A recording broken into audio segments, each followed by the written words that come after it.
Astrally with Spirit of Matter. And I would like to open by thanking my subscribers and the people that have been watching, that have been following. This channel has been growing very slowly and has been very, very, very, very inclusive of a lot of types of content, from going down the rabbit hole of economy, politics, painting, singing. And for those of you who are still here, either albeit or favorably because of this, you're part of my vision.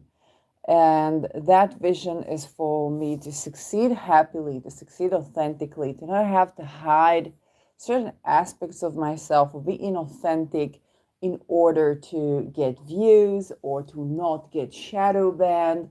And that has been marginalizing my content in terms of the visibility and reach, and in terms of the monetization quite dramatically.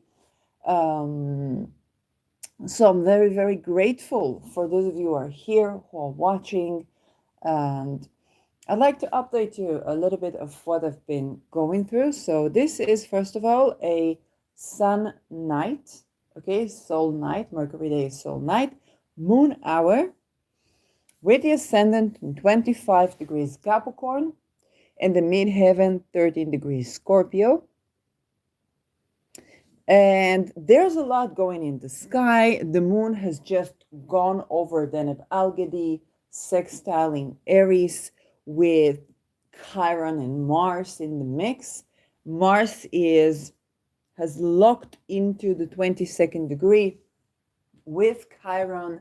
And first of all, I have to admit that for this Mars Chiron, on the degree of to kill and be killed, I was worried, and fortunately, everybody's still alive and kicking and doing good.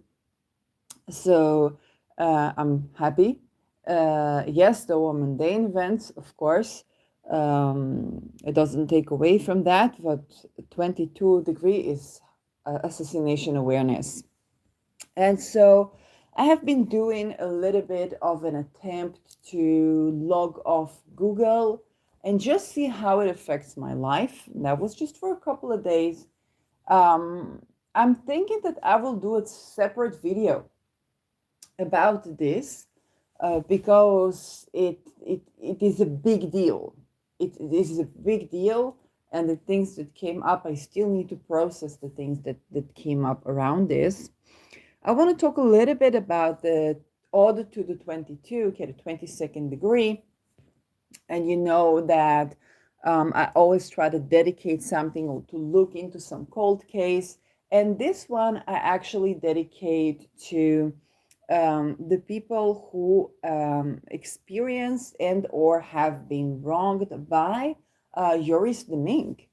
And if you ask who is Joris de Mink, he was basically kind of like the boss of the Supreme Court in Netherlands for a very long time. And every case that had to go through him, he would have a lot of power and a lot of say and a lot of control as to this. And we know certain people that got messed up in this were crime journalist Peter R. de Vries.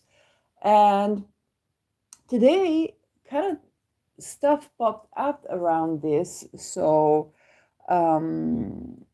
I'd like, first of all, to give honor to whistleblowers who tended to certain cases that are associated with the Mink and they suffered the consequences.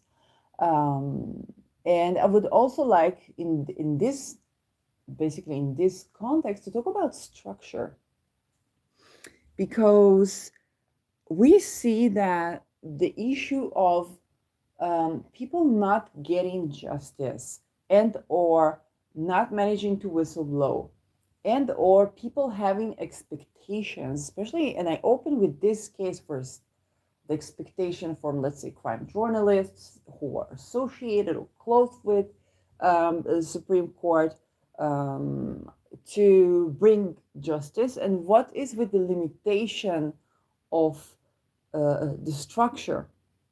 So on a mundane level, we also see it with the ICC, and kind of like the world is opening up to the concept that, hey, genocide is not what we thought what it was legally. Okay, there are legal procedures and there are legal terms, um, and so there's genuine inherent difficulty when it comes to the law and structure.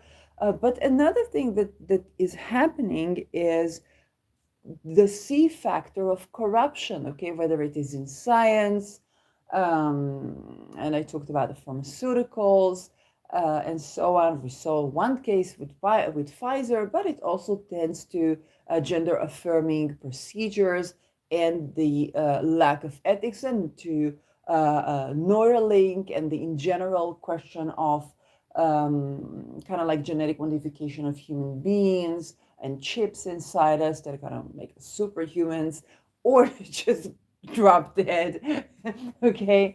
And so what we see all across the board is that there's a certain structure that enables a lot, but it has its limitation.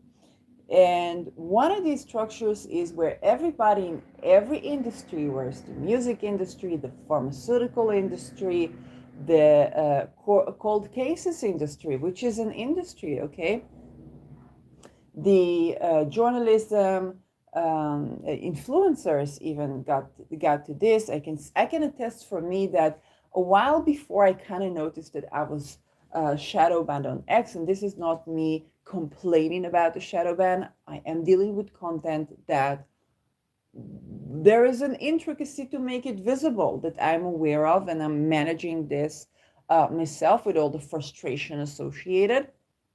But right before that, there was Illuminati in my DM, which I, of course, ignored.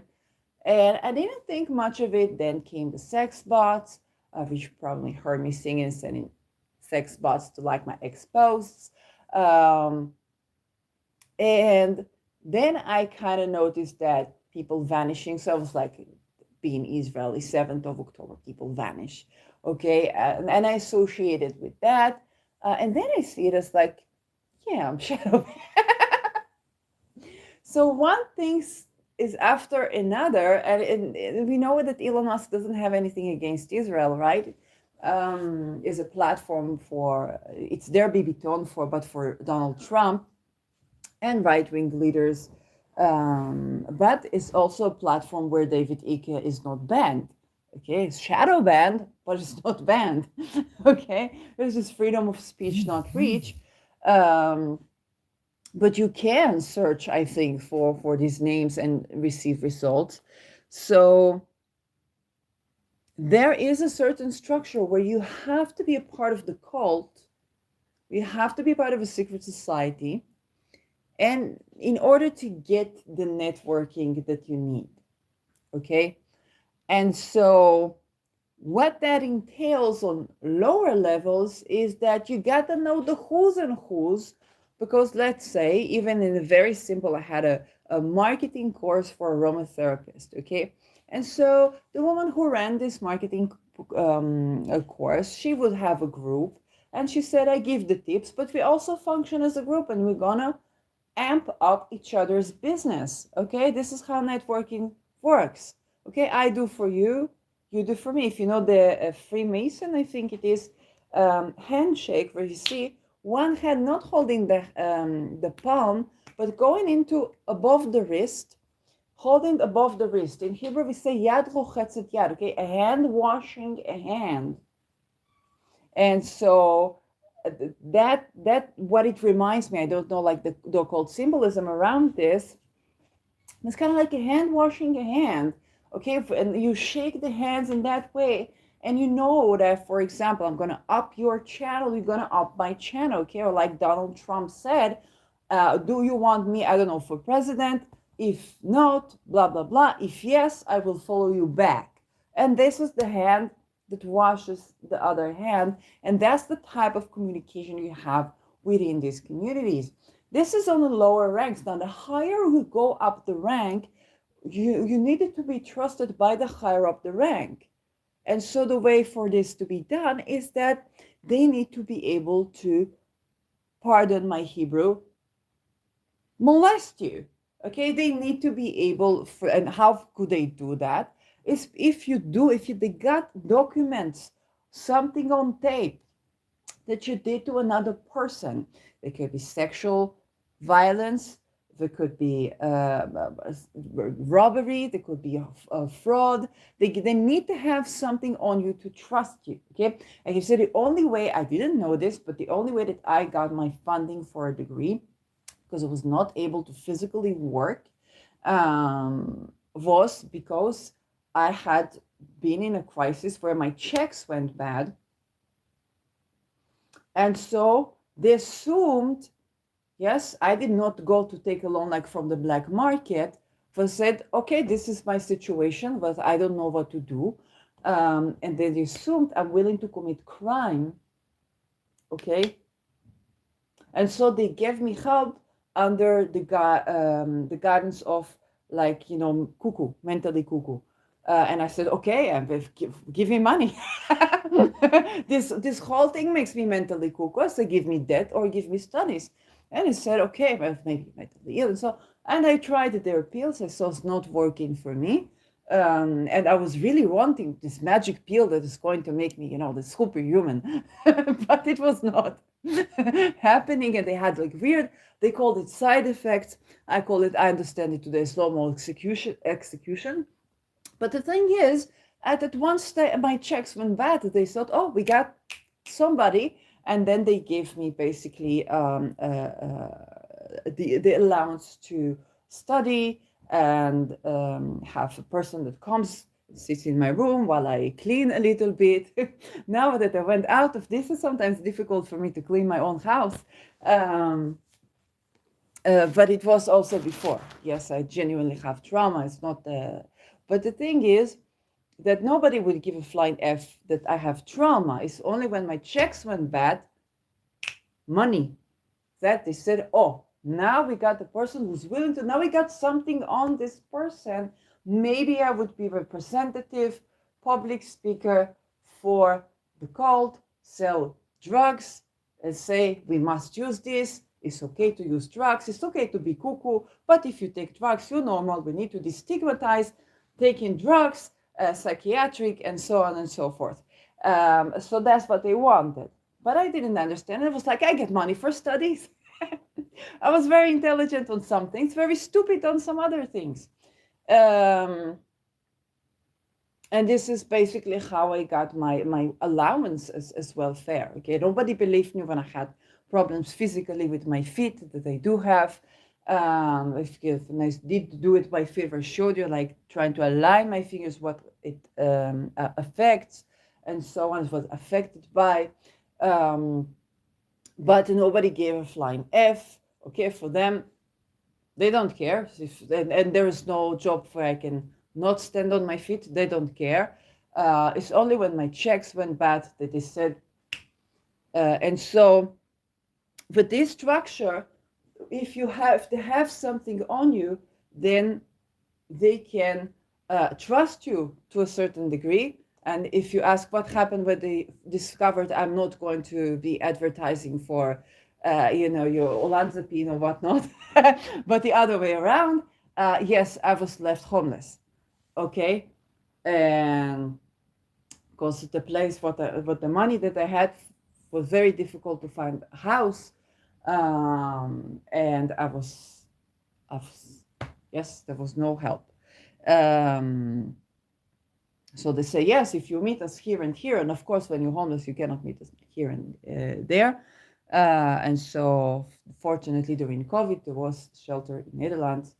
So I skipped to Netherlands and then back in the summer. And I managed to find a place. I almost didn't find a place, with a little allowance that I still have from welfare. But when I was escaping a situation that got violent due to COVID stress as well. Okay, so it's not that I'm judging someone, or the situation got stressful. I needed to escape a certain situation. I was left homeless. And not only that, they tried to take away the food that I managed to have donation. They tried to take away that food. Why? Because I was not doing for the money. Okay, for the money is the big pharma. I was not going for it's not helping me. If it would help me, I would do it.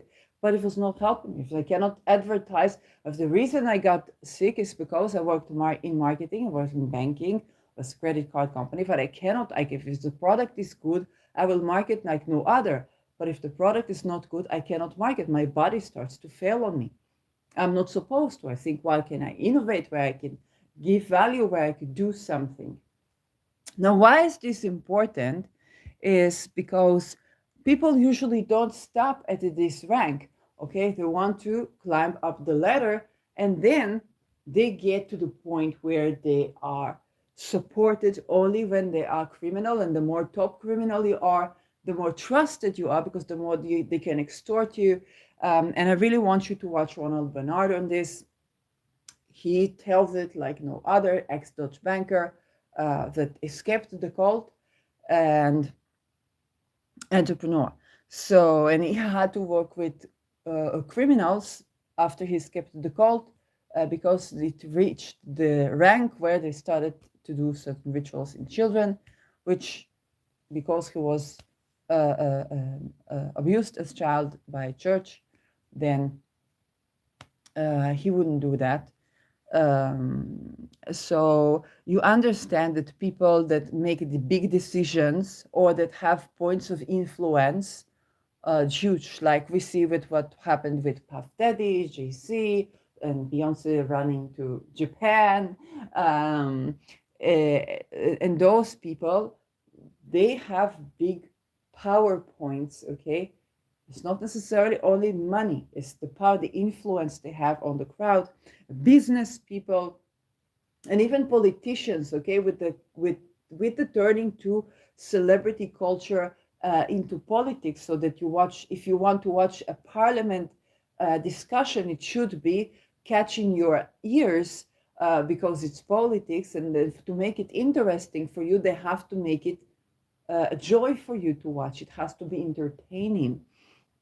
And so the models, but also the cult and ranks, they began to intertwine the horrors that celebrities go through with the horrors that higher up the rank go through, and people that don't have like Google or something like that, you know, like the bankers, go through and perform. And so we get a structure where, let's say you want to solve cold cases, you're a crime journalist, you have to be buddies with certain criminal organizations that vouch for you.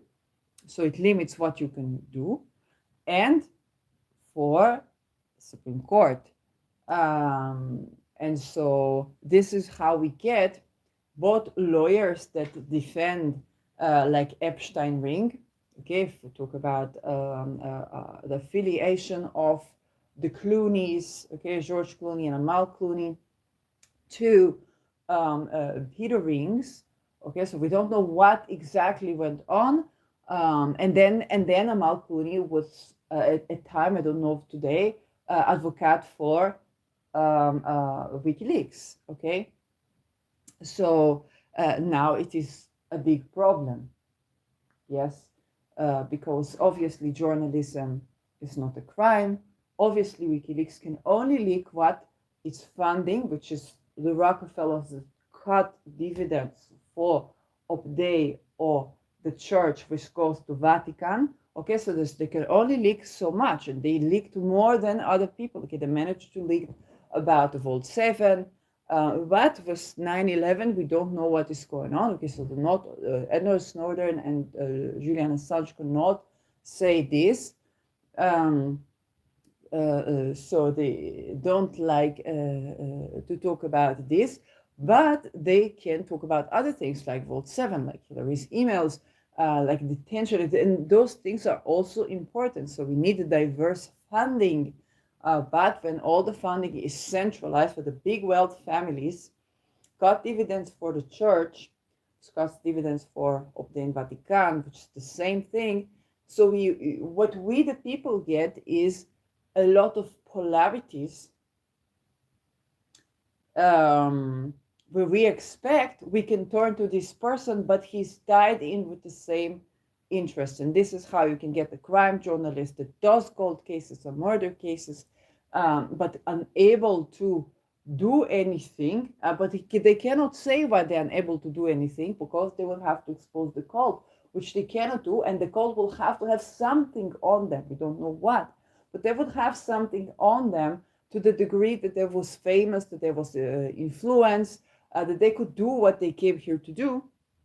And if you're second generation, third generation, you're born already into this, and they go by the bloodlines. Okay, you are this and that bloodline, you go to this and that industry.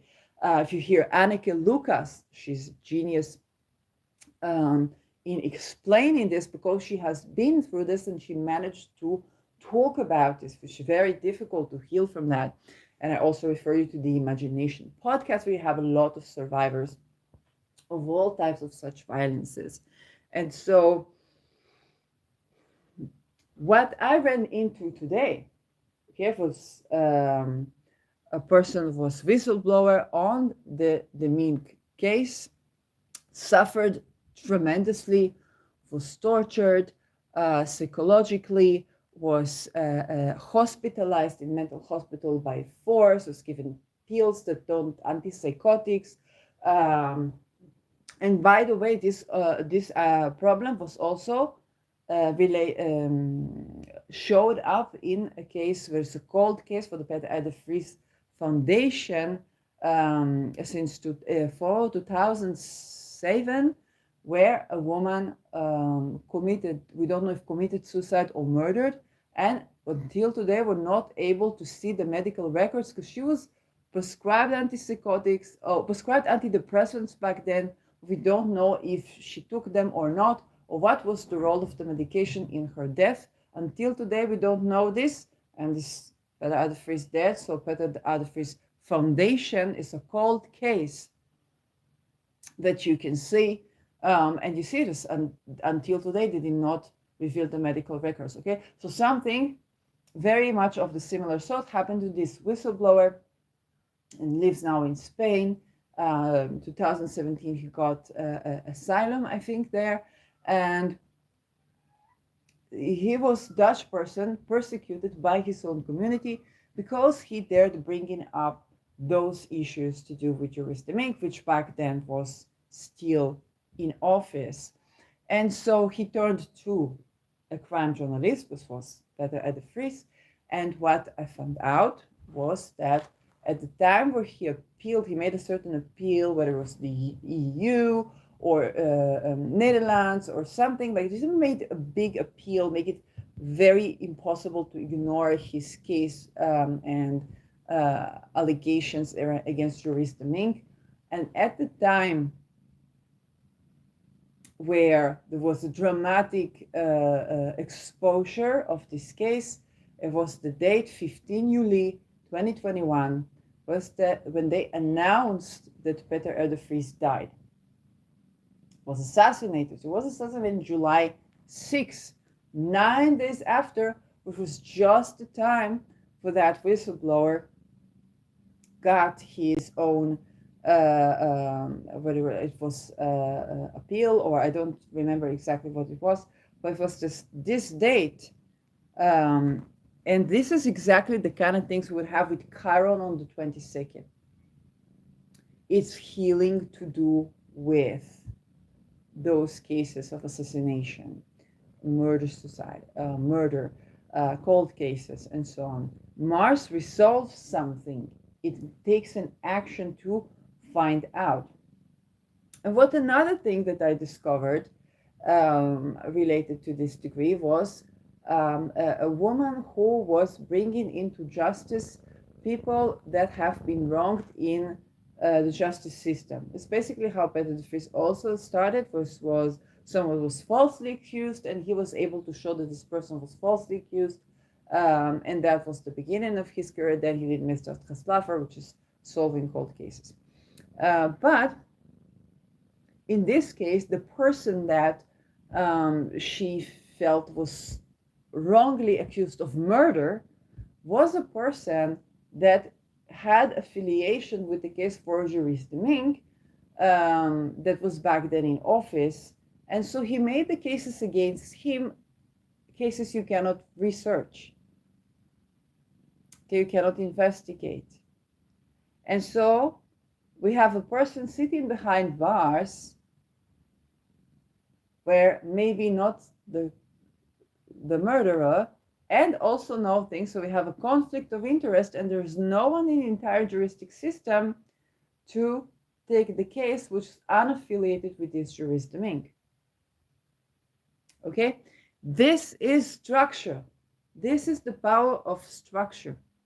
It's not just Pluto return for the Supreme Court in the US, or what was happening in Israel before 7th of October, which is the juristic revolution. This is the plain structure of what we can expect. And so there's certain cases, and in this case it's both allegations of recording snuff, which is basically sexually harassing and torturing people and recording that on tape, which may have been something was required to do for the cult.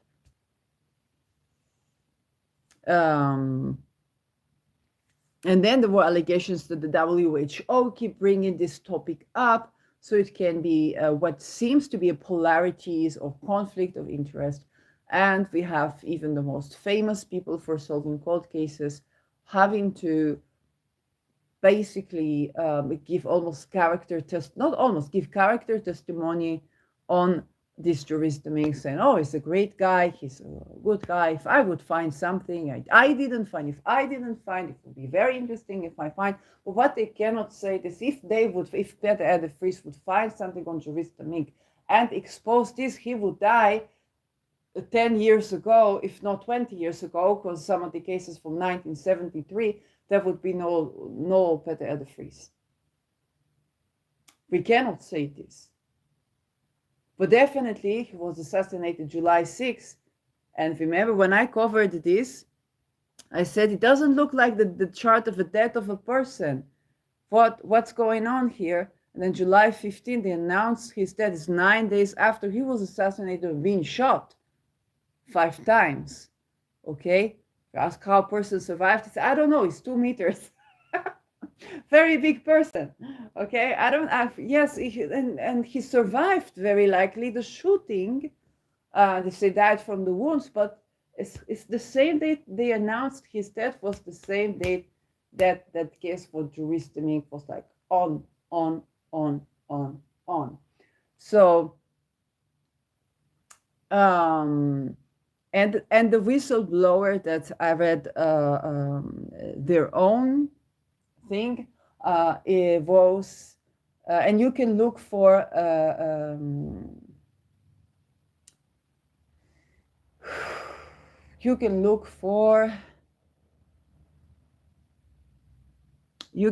the case for Juriste Mink. You will find more things. Some of them I talked about on Twitter. And you may find this. I looked for a particular word search that I'm not going to say here, just because I don't want to involve things that or bring things. I was wondering if somebody else knows about this case for the Mink or what their opinion is. Yes, for advocate, but I'm not going to bring this up. And through this, I found about the whistleblower. It was not information about the person I was looking for, but I found something else. And so unexpectedly, there was this information that exposes the implications of having our society run by secret societies that operate in such a way that they must do crime in order to even gain a position as a researcher and bringing into justice cold cases and solving crime. Okay? And this is a structure. It's not this person, that, it's not Puff Daddy, it's not Peter Air, it's not this Sam, it's not this politician, it's this structure.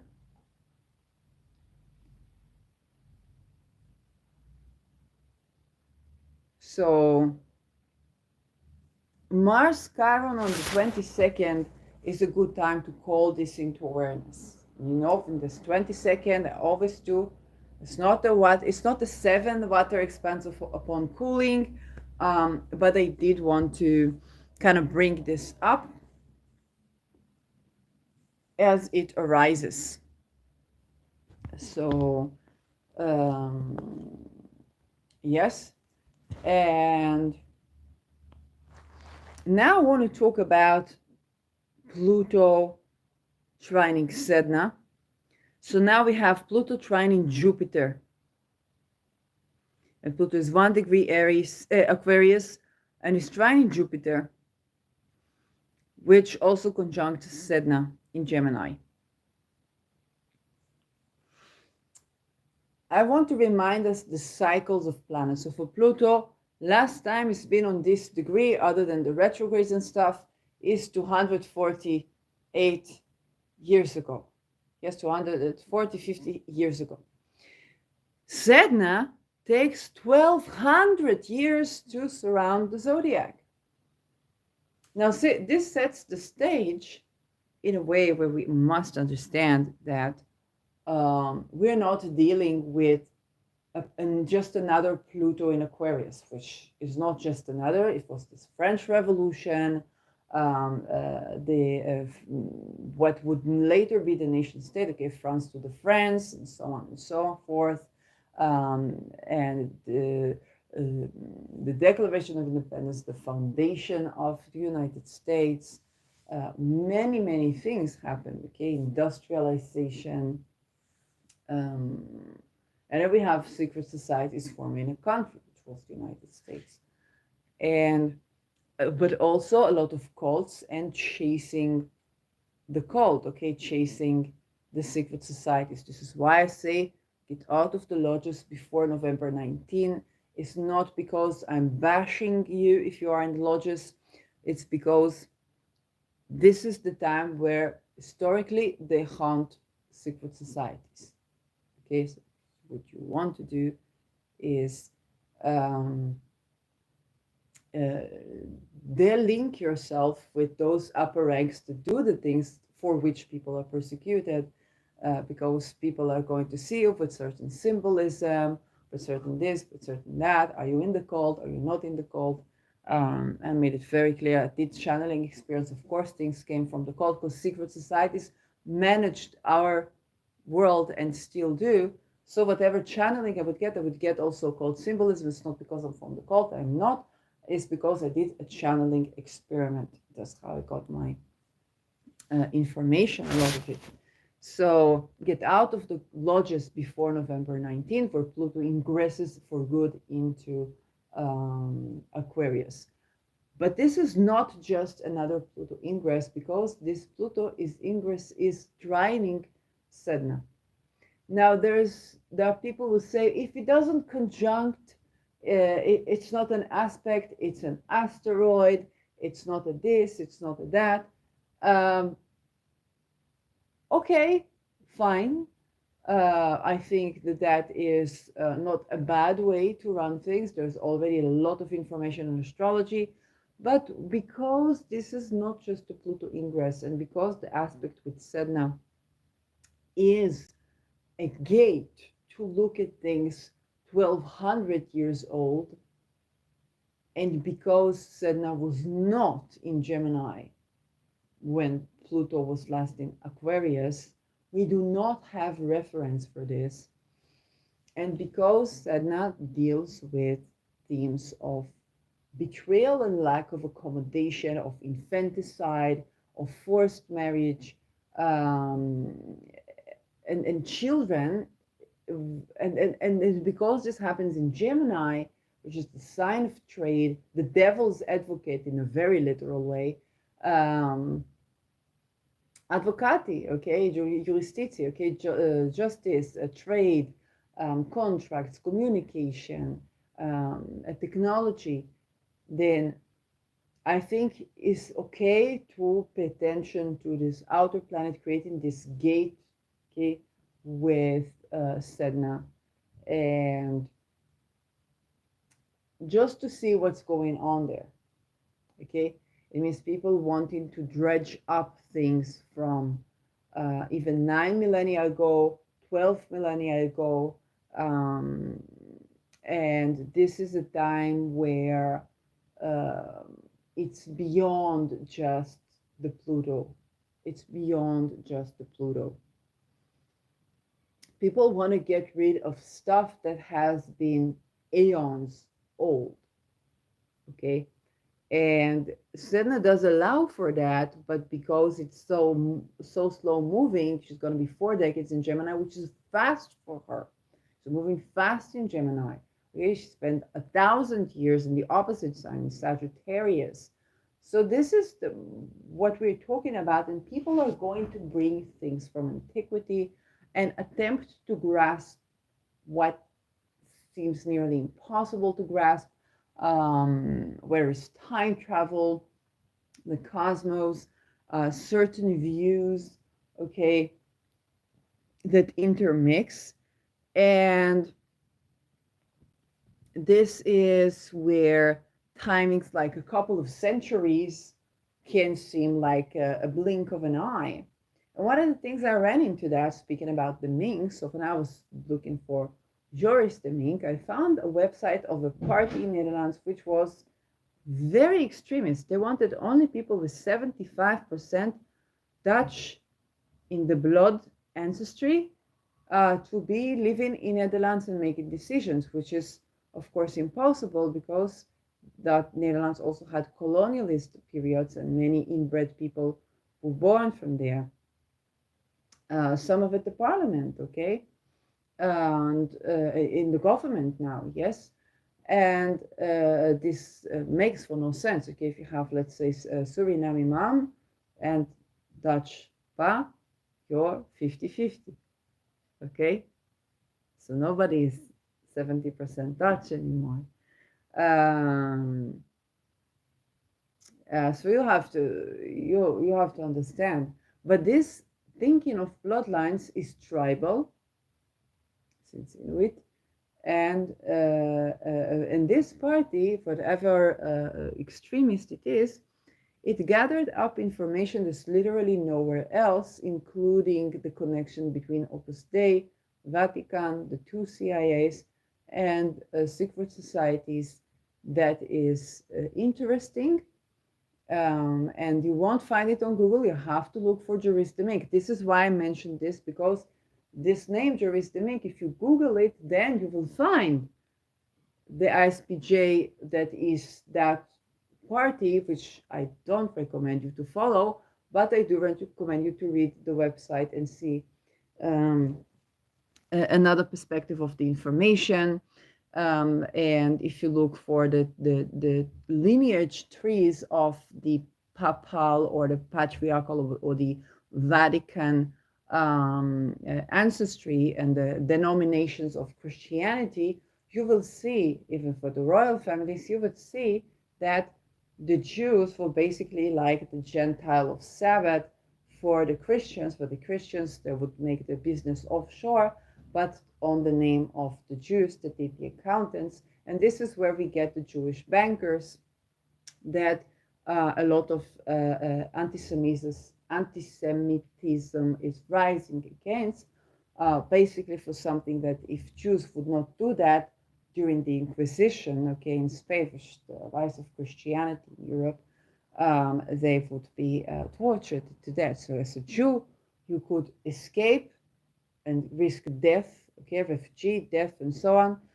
Or you could become the Gentile of Sabbath, Okay, you could convert or become the Gentile of Sabbath, and then do this accounting, which would later yield a situation where even the richest, like the Rothschilds or the Rockefellers, are cutting dividends for the church, which in Europe is connected with Opus Dei, which is connected with the Vatican, and those fundings are also funding for the secret societies. Some people say, oh, the secret societies, they're owned by Zionists, the elders of Zion, and all that. All of that was when we take back to the Inquisition, and if you didn't have accountants, if you could do accountants, and what is accountants, we understand, is all the monkey business and money laundering of the church, which later blamed the Jews for that. Yes, and going back to Jesus, okay, Jesus said, oh, the Jews, they're lending money, they're making business out of religion, I will have Christianity. Well, in Christianity, as it was rising after Inquisition at least, we have the other way around. The Christians cannot do business, so they allocate it to the Jews. In Islam is the same, but in Islam you cannot do money lending, so only the Gentile of Sabbath can do it, which in this case is the Jew. And the Jew, what did they use Muslims for, or Gentiles for? If you are in Shabbat and you turn on the light of the bathroom, because you cannot switch the light on and off.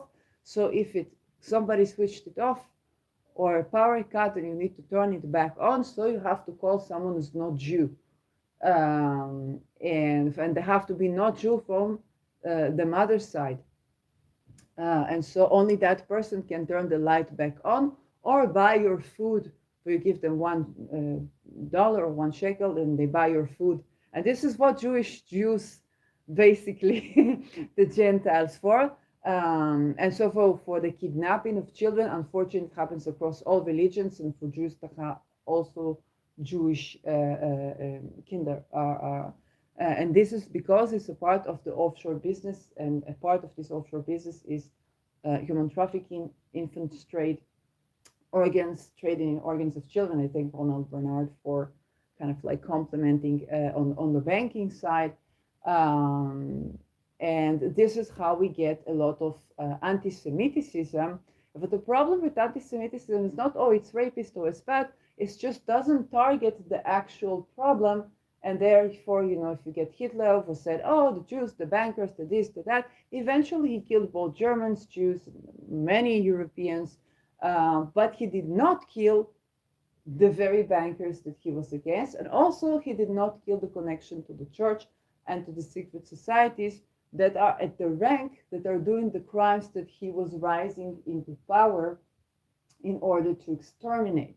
Okay, so that your work, if you first of all, that you will have work, and that if you work, it will yield, so you can have to support your family and so on and so forth. Yes, and this is something that is important to know at this time. And that takes me to another point. I saw today a very beautiful video by Kidology, who's South African and is learning, I think, a student of politics or learned politics in Britain. And she covers the way people do demonstrations as performance rather than as demonstrations. And that brings me back to something that's very relevant for our times. And this is the book L'Homme Rebelle by Albert Camus. And that's something I really want you to have, okay? Even if we put astrology aside for a second, although it's very relevant for the Sedna Pluto gate. And it's going to be a gate, okay? It's going to be a gate, like the water gate, the pizza gate. It's the Sedna Pluto gate. It's going to be a gate here for sure. And you will understand, you will see it when this happens. But other than that, what you need to understand is that when it comes to going down the rabbit hole, we have to understand that the rabbit hole here is incredibly deep. And even when I say, yes, go back to the Vatican, okay, probably more rabbit holes and more things underneath the surface. that will rise for us to see. And when we talk about rebellion and change, what Lomper Bell really, really portrays is how when people are young, kind of like the student or the teenagers even, when they rebel, they have a lot of energy, but they don't have a lot of deeper understanding of the complex nature of things. And so the rebellion can be very superficial and not really tackle what needs to be changed. Since we are coming to revolutionary times, when Uranus strikes, okay, clock strikes 12 and Uranus strikes into Gemini, there's going to be a lot of upheaval. And so for Israel, it starts before because Israel's sun is on Algol and Uranus is going to go through it. Which is a planet of revolutions. But in general, the world is see it in Gemini a lot, because Gemini is the sign of society and social, and the dualism in society. So this is social warfare, where we have conflict between different parts of society, civil wars, basically. And some of our greatest thinkers, you cannot understand them. This is quoting Avi Segal, my professor for international relations, not affiliated with anything that happened to me with the Me Too, actually, that's important. So he is said, okay, you cannot understand people like Hobbes if you do not understand that they were writing at the time when there was a war, a civil war. Okay, civil war is different to war between nations. Where you have civil war, there is ideation of war between nations. Okay, like you take the situation of Israel before 7th of October, a lot of demonstration, juristic revolution, people against, people for, and then social upheaval. We had something like the SA that would later be replaced by SS. Okay, it was SA, right wings, SA like brown shirts. It was assaulting people in the street, really, really fucking scary. And then there was 7th of October, and the symbol was together we will win. B'yachad nenatzach. Okay? And so this is something that when people are in social conflict, then there's a belief that, oh, we will make a war, and then people will unite around this. Oh, it's not the time, it's not the time. We're having like a second Holocaust and so on. It's not the time for this and so on. And that is another thing to take into account. And take it another step forward. Okay? Take it another step forward. We already understand that if you're older, if you know the intricacy, which would take studies, which take degrees, will take looking information, would take being exposed, they go in crisis in your life. Or Pluto in your 12th house, like I'm having. Okay, but Pluto in Aquarius is down the rabbit hole. It's my turn to these things, right? At first I had Saturn, but now Pluto.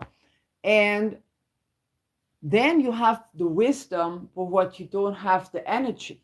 Okay, so you know a little bit of what to do, but don't necessarily have the energy. And then when you want to communicate with the younger people, sometimes it's difficult to establish communication, because when you try to say something that's a bit more intricate than A or B, or black or white, immediately you're being caught in the categorization. We saw this with the COVID. Okay, you could not ask what's in this vaccinatie, which is basically the Dutch word for vaccine. What is this vaccinatie? What is in there? You could not ask this question without saying, oh, you're a tree hugger person who is anti-medicine. For my entire thesis proposal, but thesis project was with philosophy of medicine, yes. But you needed to go and try and deliver a message with more than a meme. And so you have this polarization of the discourse where it's created fertile soil for people who master this, like Donald Trump, who's genius in mastering these, to saying, okay, here's two options. It's very superficial, okay? If you choose yes, if you choose in my option, I will follow you back on social media, okay? Like a trader, and this is very authentic. It's how the market works, and it works with the people, and the people that it doesn't work for, they don't have a mean to express their voice or a mean to enforce their policy, okay? It's the common people.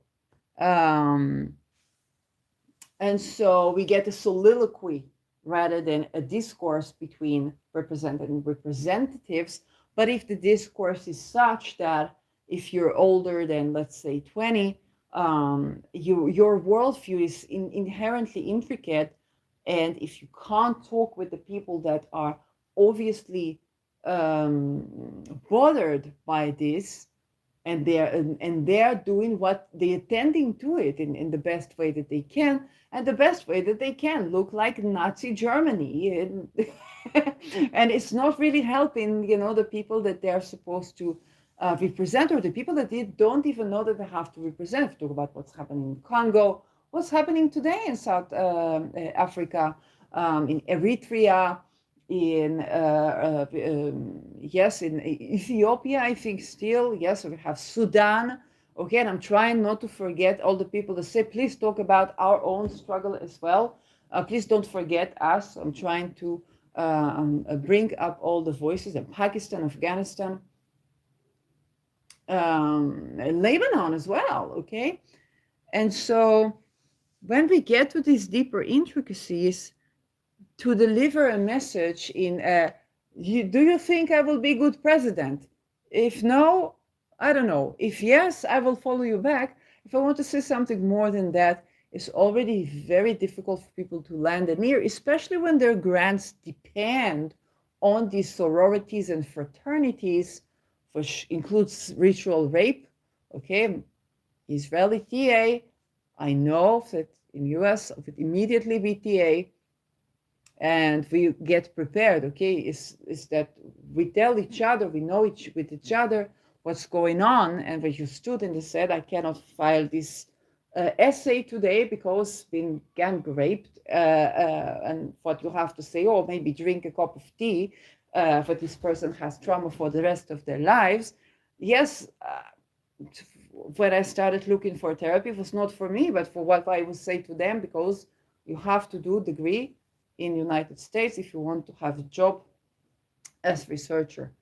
So you get the money changing hands, because you have to go through the lineage of traffickers and be in their inner circles in order to have a job that affects the public discourse, like academics. Then there are things you can say, things you cannot say.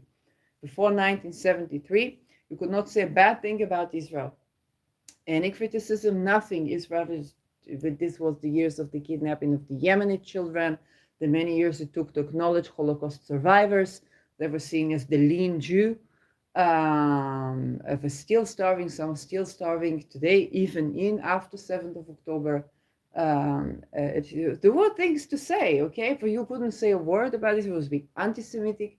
People complained today, for they didn't know before 73. Then there was the oil crisis, and Iran, before the Shah, provided oil for Israel. So during the oil embargo on the entire West, from that point, you cannot say a good word about Israel. You have to bash Israel if you want to get published. And it's got nothing to do with Israel. There were good relations with the Shah, and then there would be the 1979 revolution with the owl flag and the one of April Fool, the April Fool's Day, which is 1979 Iran with the Ayatollahs and stuff like that. Okay, and that is to the northeast of Israel, where it's unlucky to shoot.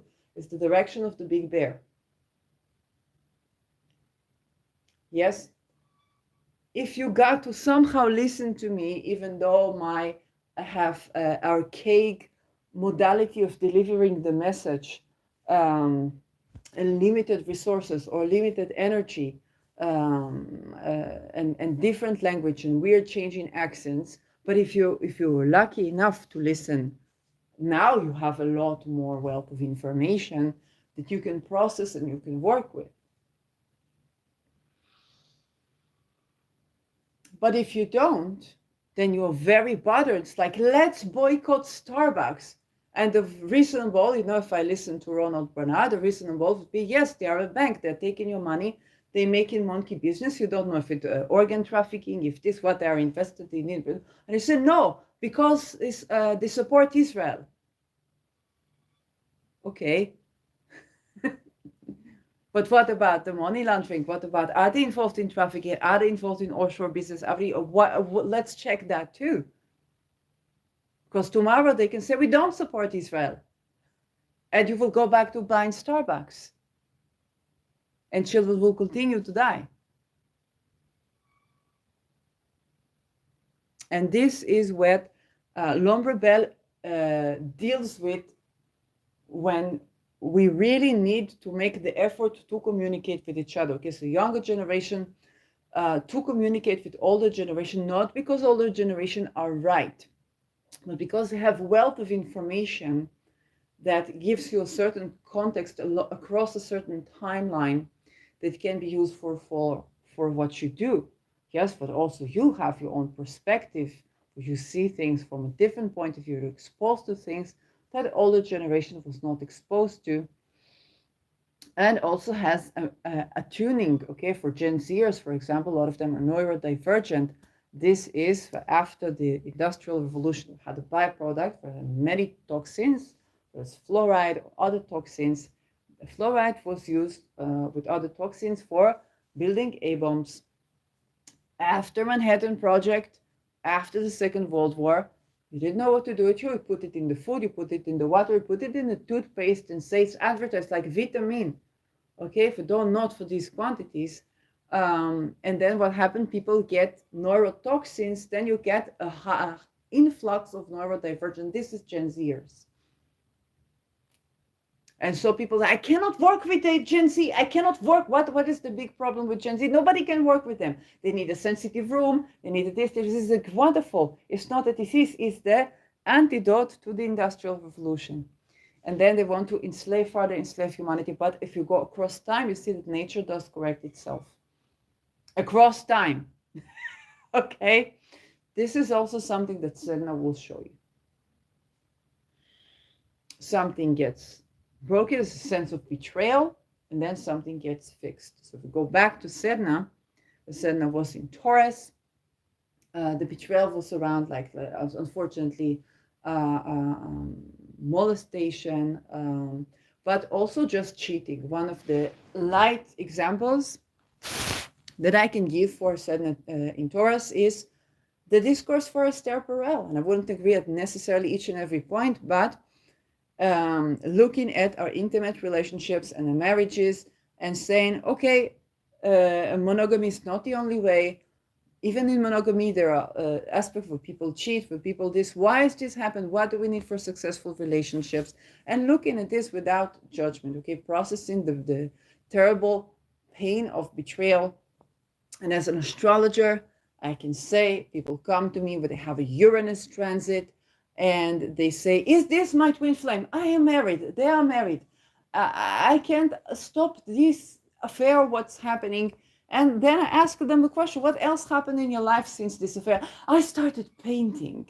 Okay, I started singing. I started this. I started that. Actually, one of the things that happened to me during the Me Too, for the very person that had the problem with, is basically they made course. I said, I want to do this course, but with astrology. I didn't know it's mundane astrology, which later I would come to do, is what we call mundane astrology, and look at this from this perspective. Yes, and if I looked with the asteroids, you have the name of the person, and I said, I must check this. They have their name, so I will not say the name because it's like, no. It's very funny because it's just very funny. But their name, asteroid of the name, is right next to Uranus in my 10th house. 10th house is career. Okay, and that was bringing astrology for when I was just looking, studying, looking this, looking that. into mundane astrology, into the teachings of astrology. And I had very complicated, very, what people call beef, yes, with around this. But this was also intergenerational. And unfortunately, I was mature enough with my Saturn return, after my Saturn return to the Saturn maturation.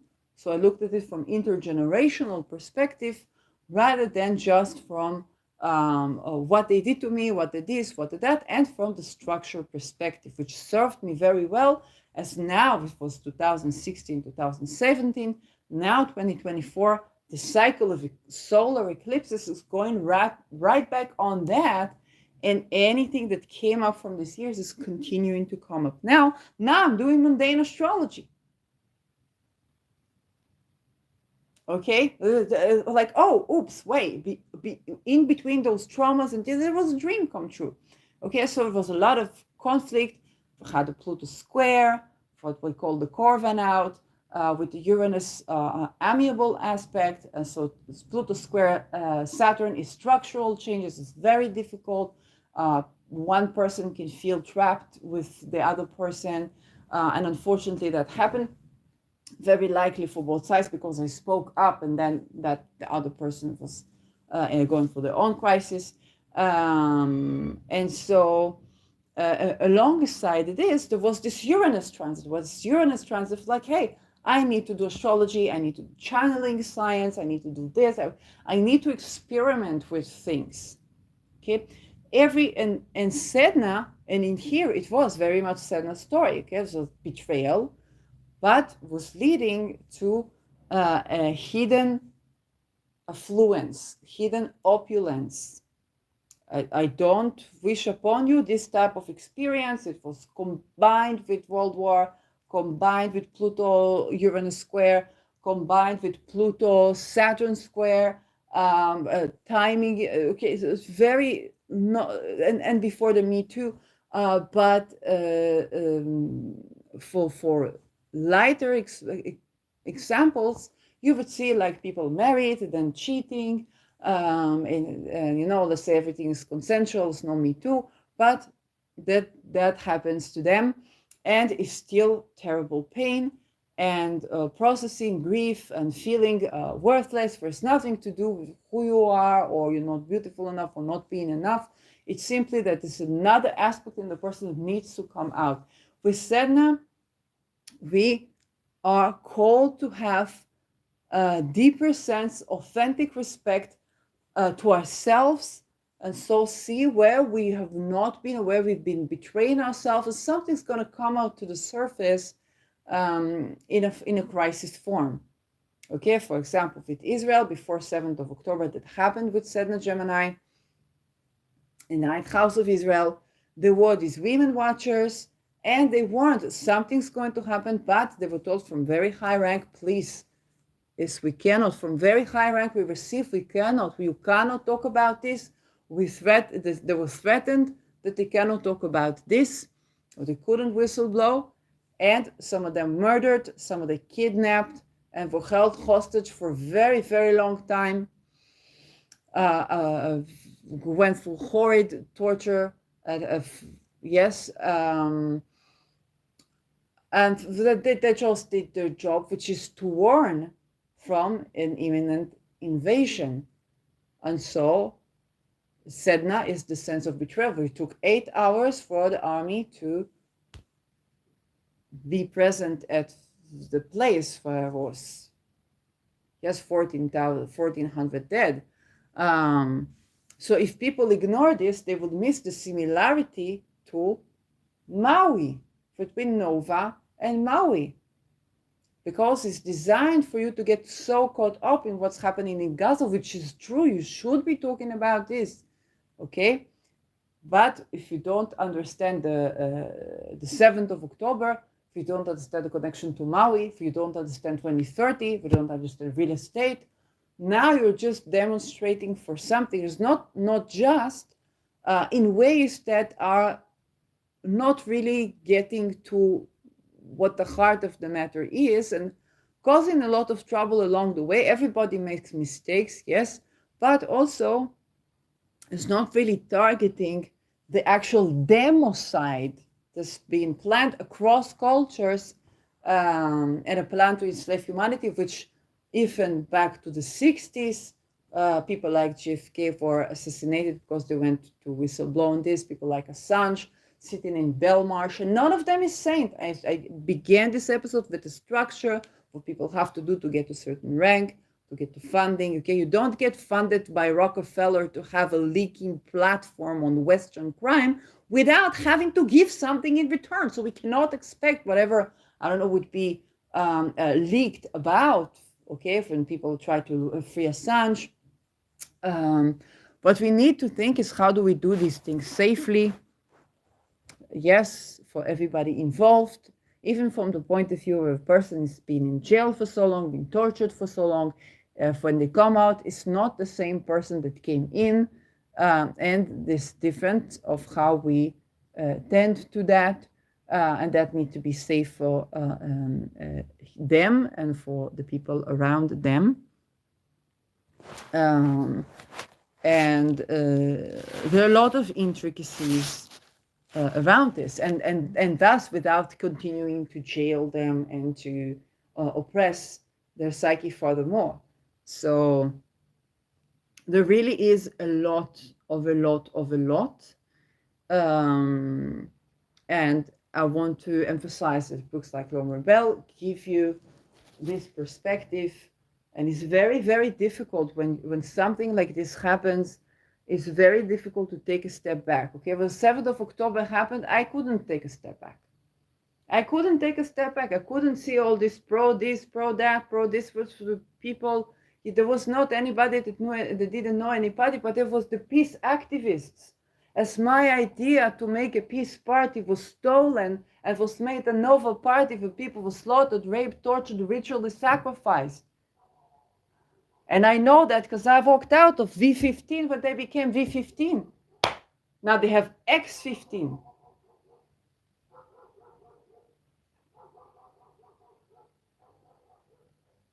I said, how do we bring people to talk about the problem, the this, the that? People don't want to talk about problems. Let's make party. Let's call it peace party, like the 60s, like Voice of Peace. Let's make party. And so students, they like to party, they like to this, they like to that. And then do panel of security people that really tackle the problems. Okay, what is the problem? If we give up this territory, what are the implications? If we give up that territory, what are the implications? What is the actual security threat into have peace?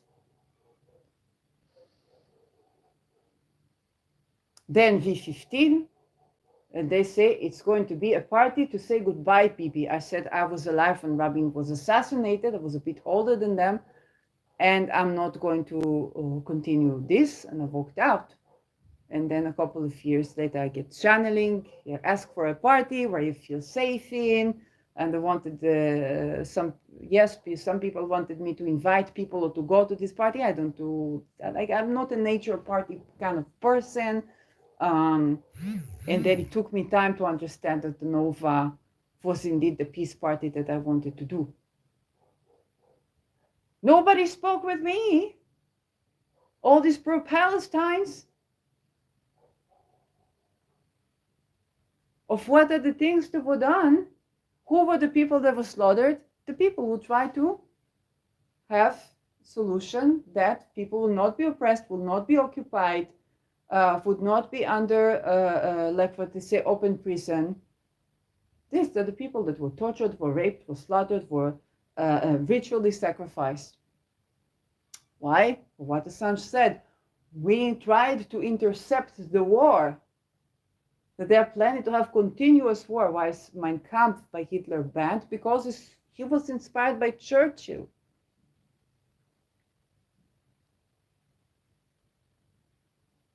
We are supreme race, we are this, we are that. Opus Dei as functions within Europe, kidnaps children, tortures them, have politicians sleep with them and then extort politicians and his children. Okay, if you watch Anneke Lucas, she talks about it, and the politicians themselves have chosen by this bloodline or this, that, and they go through whatever torture they go through. It's Europe.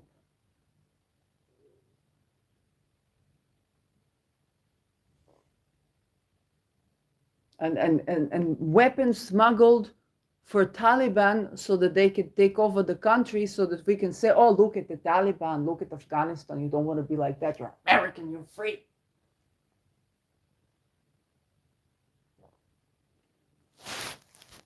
And of course we will get distractions.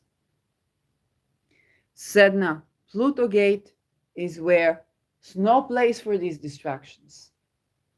No place to be going and staying within the chaos, for many would stay within the chaos, and then we have the bisextile with Pluto, Uranus, and Neptune.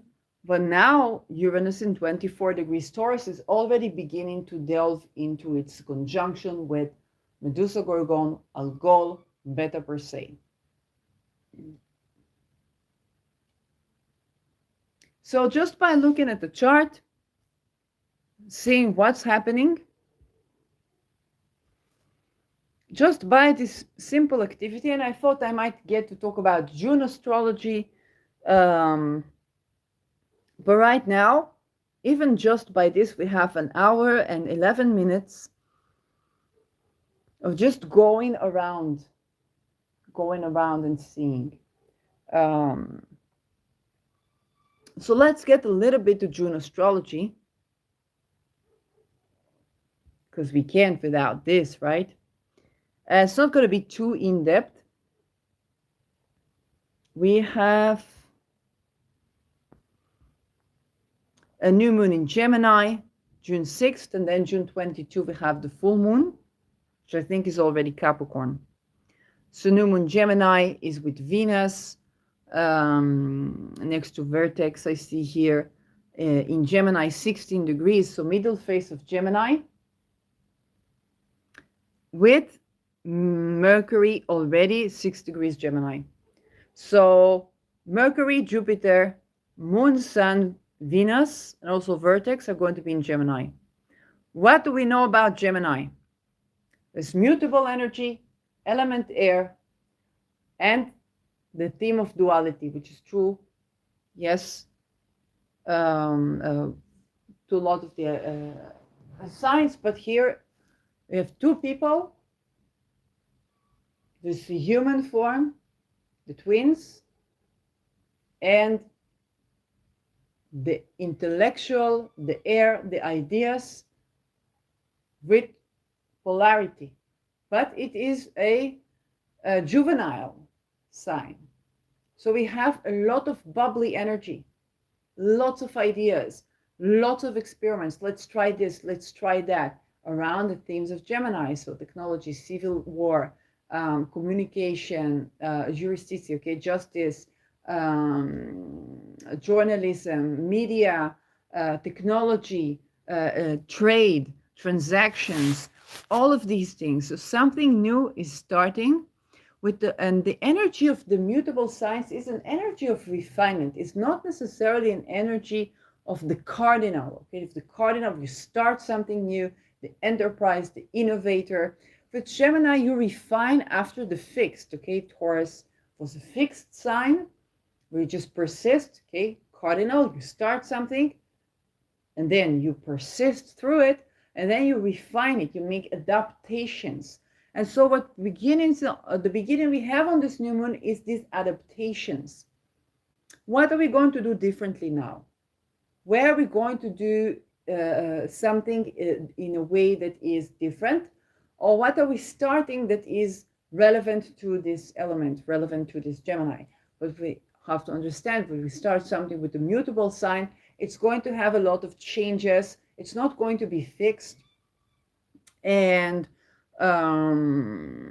it's going to be a lot of back and forth. And there's a superficiality to this new beginning.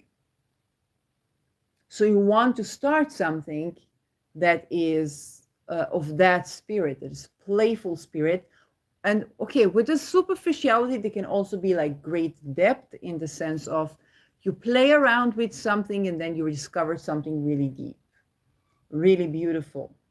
Okay, it's new information unfolds itself, but in a way that is not so structural.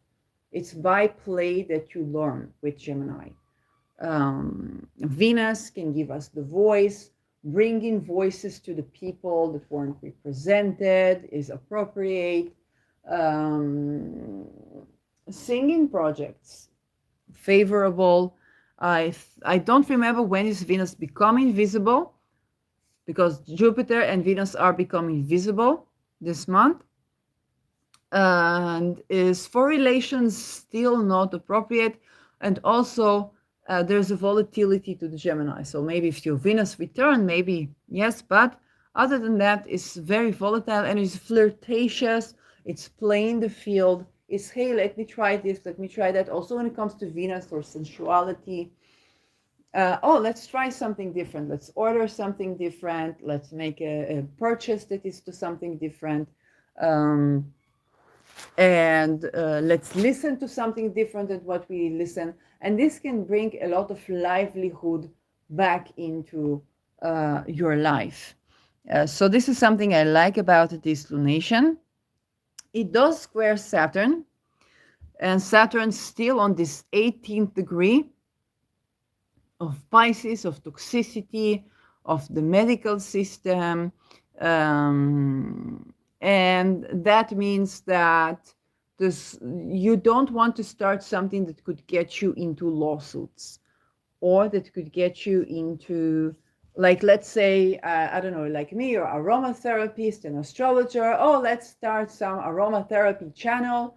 And then you see you're in the best case shadow banned, or there's complaint about you because you say something to do with medicine, but you're not a MD and so on. You don't have the correct juristic thing. Now with Gemini, you can fix that, but here is a bit of a crisis.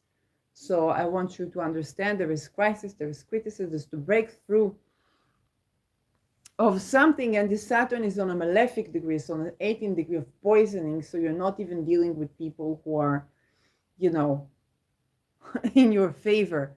Saturn can definitely be kind of like the older person that tells you, hey, let's look at this, let's look at that.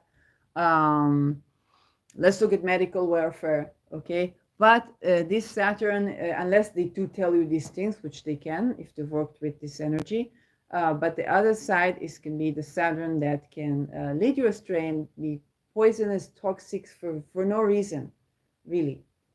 And that is also important to remember. So this is for this lunation. We have a protective bisextile with basically Uranus and Jupiter, trine in Pluto, and sextile in Neptune on the anaretic degree of Pisces. That's going to be providing a protection that we can tap into spiritually for whatever begins in Gemini. Okay, lots of bubbly energy, not necessarily something fixed, but this is okay. We need to refine, we need to play the field before we start something new in Cancer, which is another cardinal energy. Now, full moon, June 22. For this full moon, first of all, it's happening in 1 degree Cancer and 1 degree Capricorn. So Sun, opposite moon, full moon. But it's in T square with Neptune on the anaretic degree of Pisces, which would be resolved in Libra, which would be in Virgo, which would be ruled by Mercury. And Mercury is in Cancer, 9 degrees Cancer, with Venus. So what do I like about this? First of all, this Mercury in Cancer is sextiling Mars in Taurus. It's very slow energy. It's not the best if you want to have clarity on something, but it's very good to be creative or dance or express yourself. And that is a great energy to do that. Venus in Cancer is joyous, and Venus is applying to sextile Mars, which is again great. Venus is jolly in Cancer. It's compatible with her. another fertility, nourishment, and she likes sensuality. Gets along fine. Mars Taurus can be incredibly erotic. So that is another element, yes. It is the planet of war as well. And in Taurus, it can get frustrated because Taurus is a fixed sign that is moving slow. And the Mars is fast moving. It's hot and it wants to proceed. So here, if Mars can tame itself a bit, it can enjoy the sextile with Venus, and that can make for a really lovely time. The square to Neptune with this full moon. This is interesting because full moons are about full exposure of something. Oh, there's the full picture of something that starts at the new moon or started 6 months ago. There's a full moon exposure about something, but what we have is a square to Neptune, which tends to create blur. It mixes, blends between worlds. And in hard aspects, it's a crisis situation. So just when you have like, oh, we have full exposure of this information, there's this Neptune coming from the side and throwing illusions upon you, even when you're supposed to be seeing the whole picture. And so this is something I want you to keep in mind for this full moon. You're going to have a sense that I know what's going on, but then you don't know what's going on. Oh, now I get it. You don't yet get it. Why? Because Neptune is throwing shade, is throwing illusion at things, going blur at things. So that can make for frustrating moon. There can be certain floods. So think about the harvest, or think, yes, the harvest, the full harvest, where something's reached its bloom, and you want to harvest, but there was a flood in your yard, and then it makes it difficult to harvest the fruits of your labor. And this is concluding a 6-month cycle of when was the new moon in Capricorn and Cancer. So we would be going back all that much. We are harvesting blurriness, basically. And we'll just have to accept it and let go and let the moon decrease.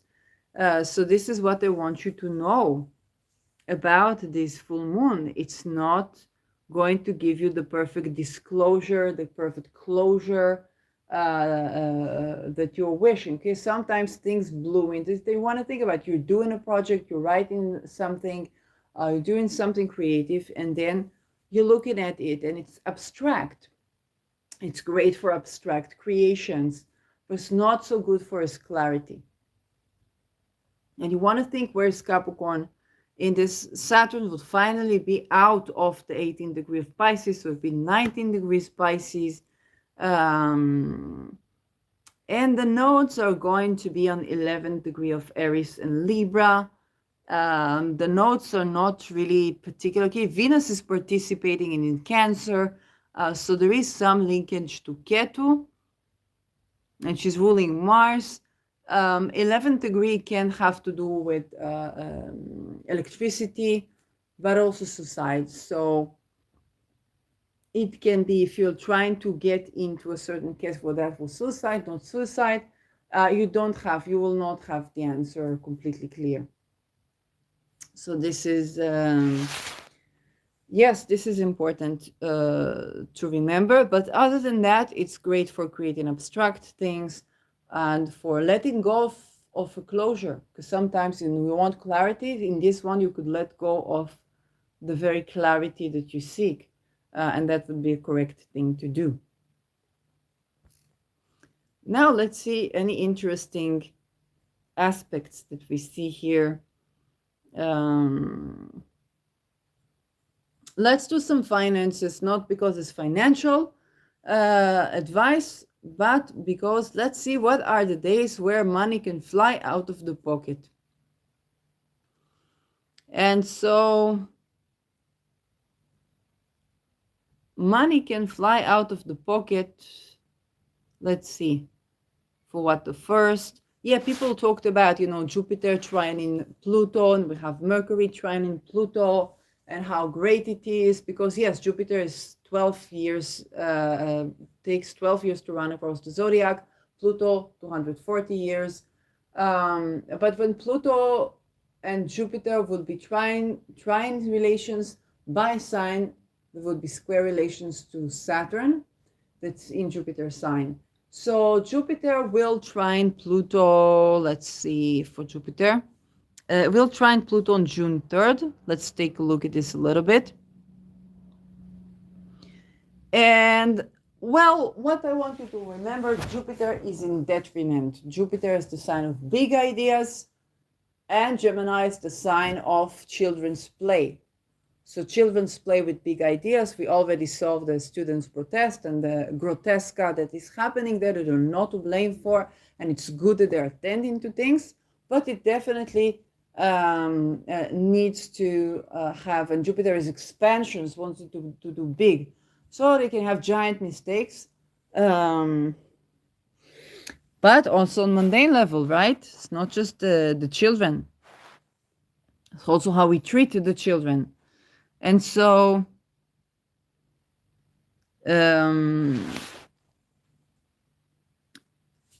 what we have here is a beautiful bisextile between Jupiter, that's with Uranus, okay, out of sign, and Mercury trining Pluto and sextiling on a retic degree, 29-degree Neptune. It's a very protective energy, but Jupiter is with Sedna, so it expands on the themes of Sedna. Yes, it is going to happen, and then it's going to continue on. The moon is decreasing. It's good for closure more so than other things. Sun and Venus square Saturn in an applied aspect, applying to square Saturn. Chiron still on the 22nd, Mars with Aries and the moon. Mars, moon in Aries. Of course, it's a lovely day. Is it a talisman? No. Yes, Jupiter is in detriment and is conjunct in Sedna. And Mercury is in Taurus. Okay, so it's not at home in Taurus. It's slow. So it's a lovely day. It's probably going to be interesting energy, but it can also, Jupiter can also expand on the themes of Sedna, which are betrayal.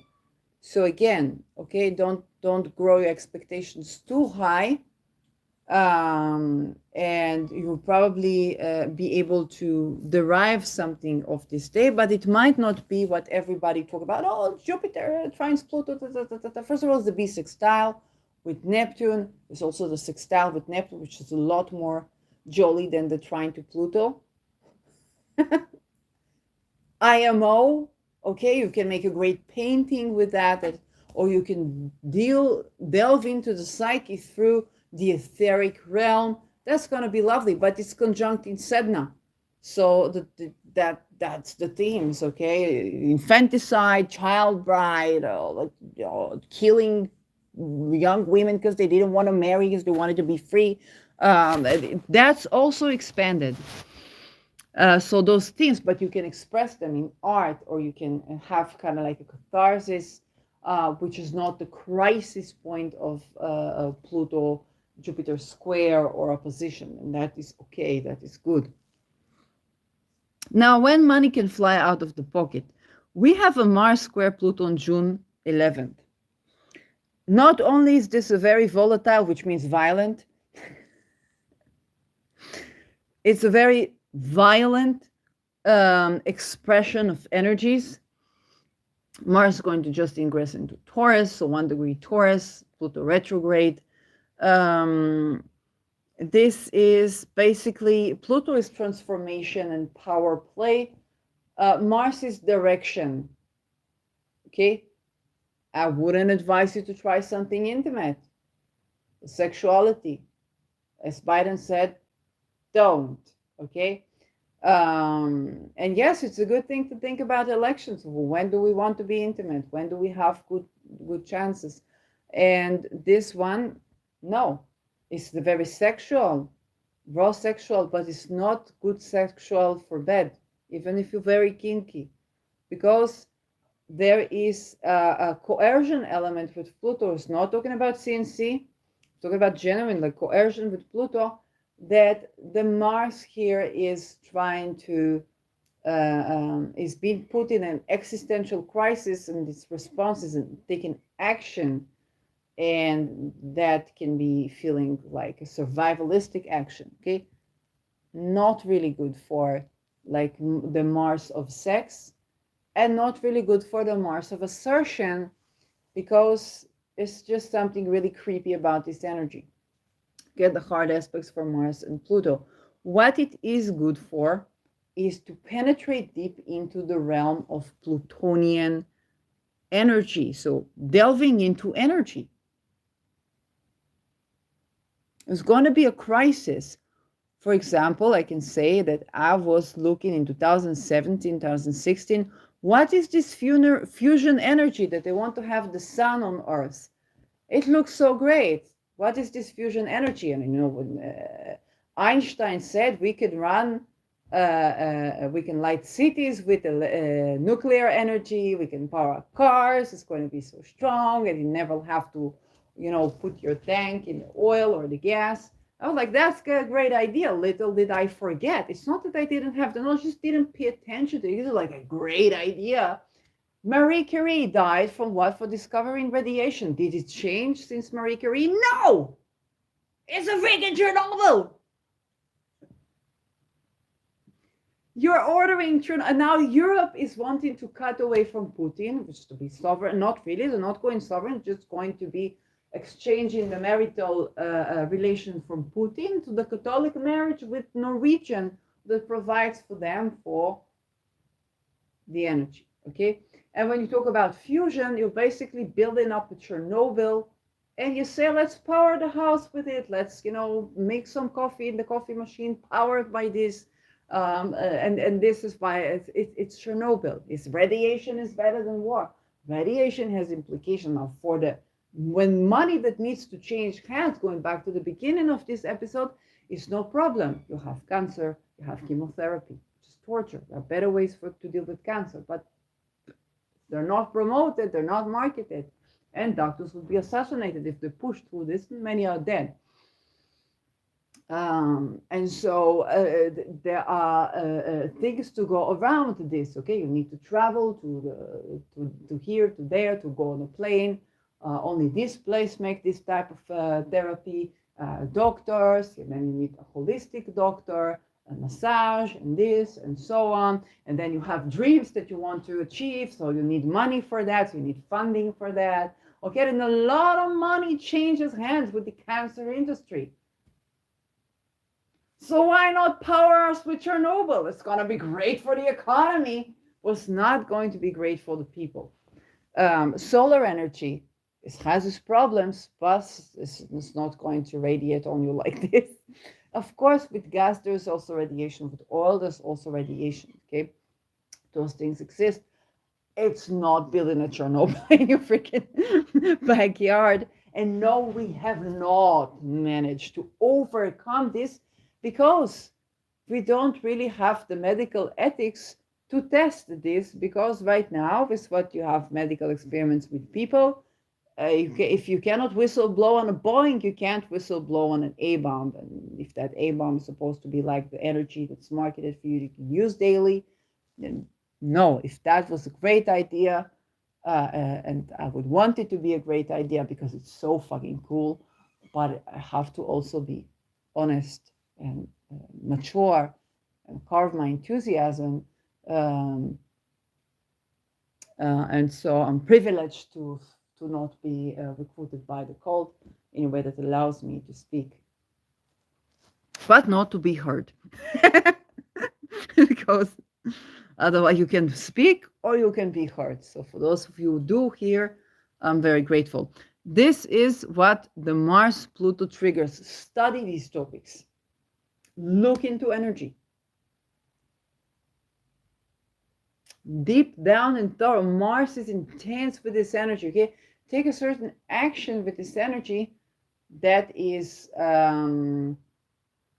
giving you information. It's going to be a breakdown, but it also, yes, it's what to do with this energy. What not to do with this energy is to try to engage with another person, because this is not going to go well. Athletic, you want to be very cautious with athletics, but it's something you will be going to do. Now, of course, money can fly out of the pocket. Mars rules fiscal activities, the fiscal actions, the actions you take, you buy things, you sell things. Action is Mars, okay? And think about, you're in a crisis, you're frustrated, you can't get, intimate sex. You want to take this energy out on something, then money is going to be flying out of the pocket.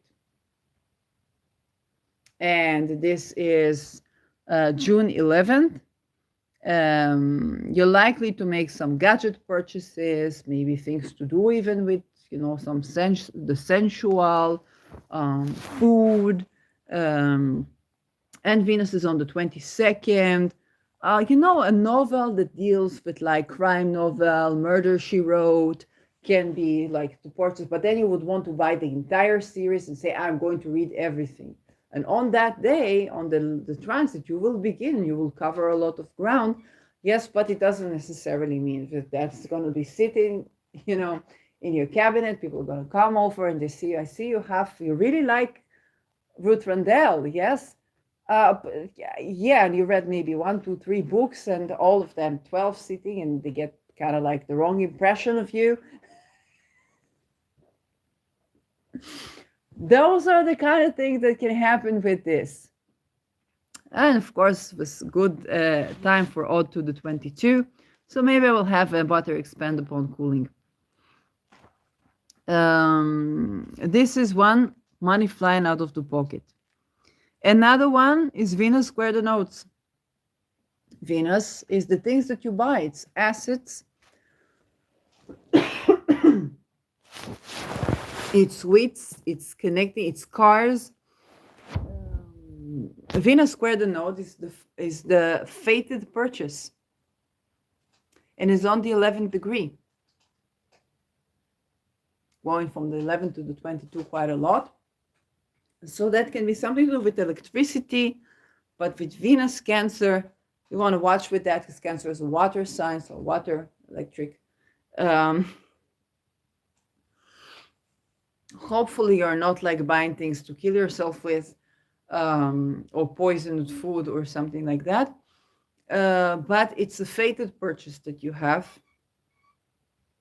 Moon in Pisces. I don't know, maybe you want to do something creative, to draw something, and then you need the material for that. And again, this is June 26th. So we talked about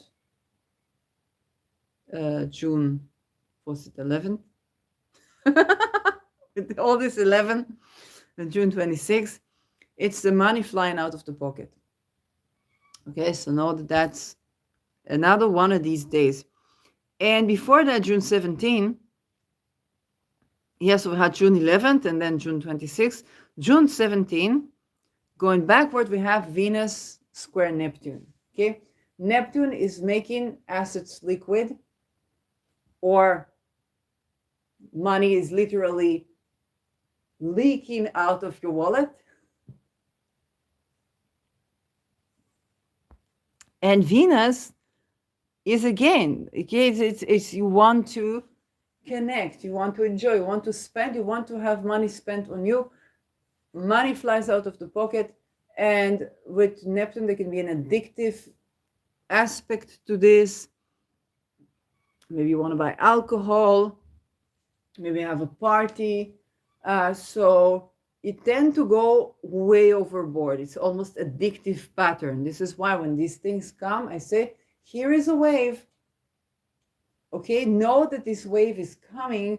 What I advise you to do is to ride the wave rather than to try and break through the wave where the wave is big. Okay, this is Neptune. I'm not going to give you the small waves I don't need to give you.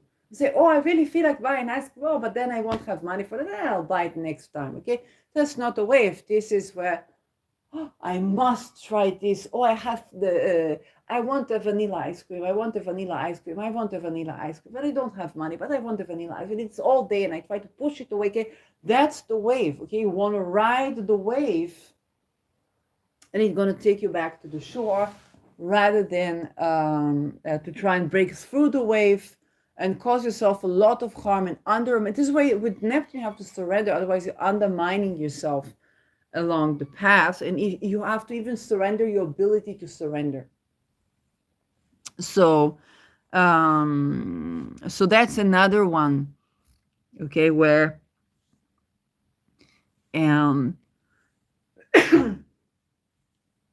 but let's take a look at Mercury first.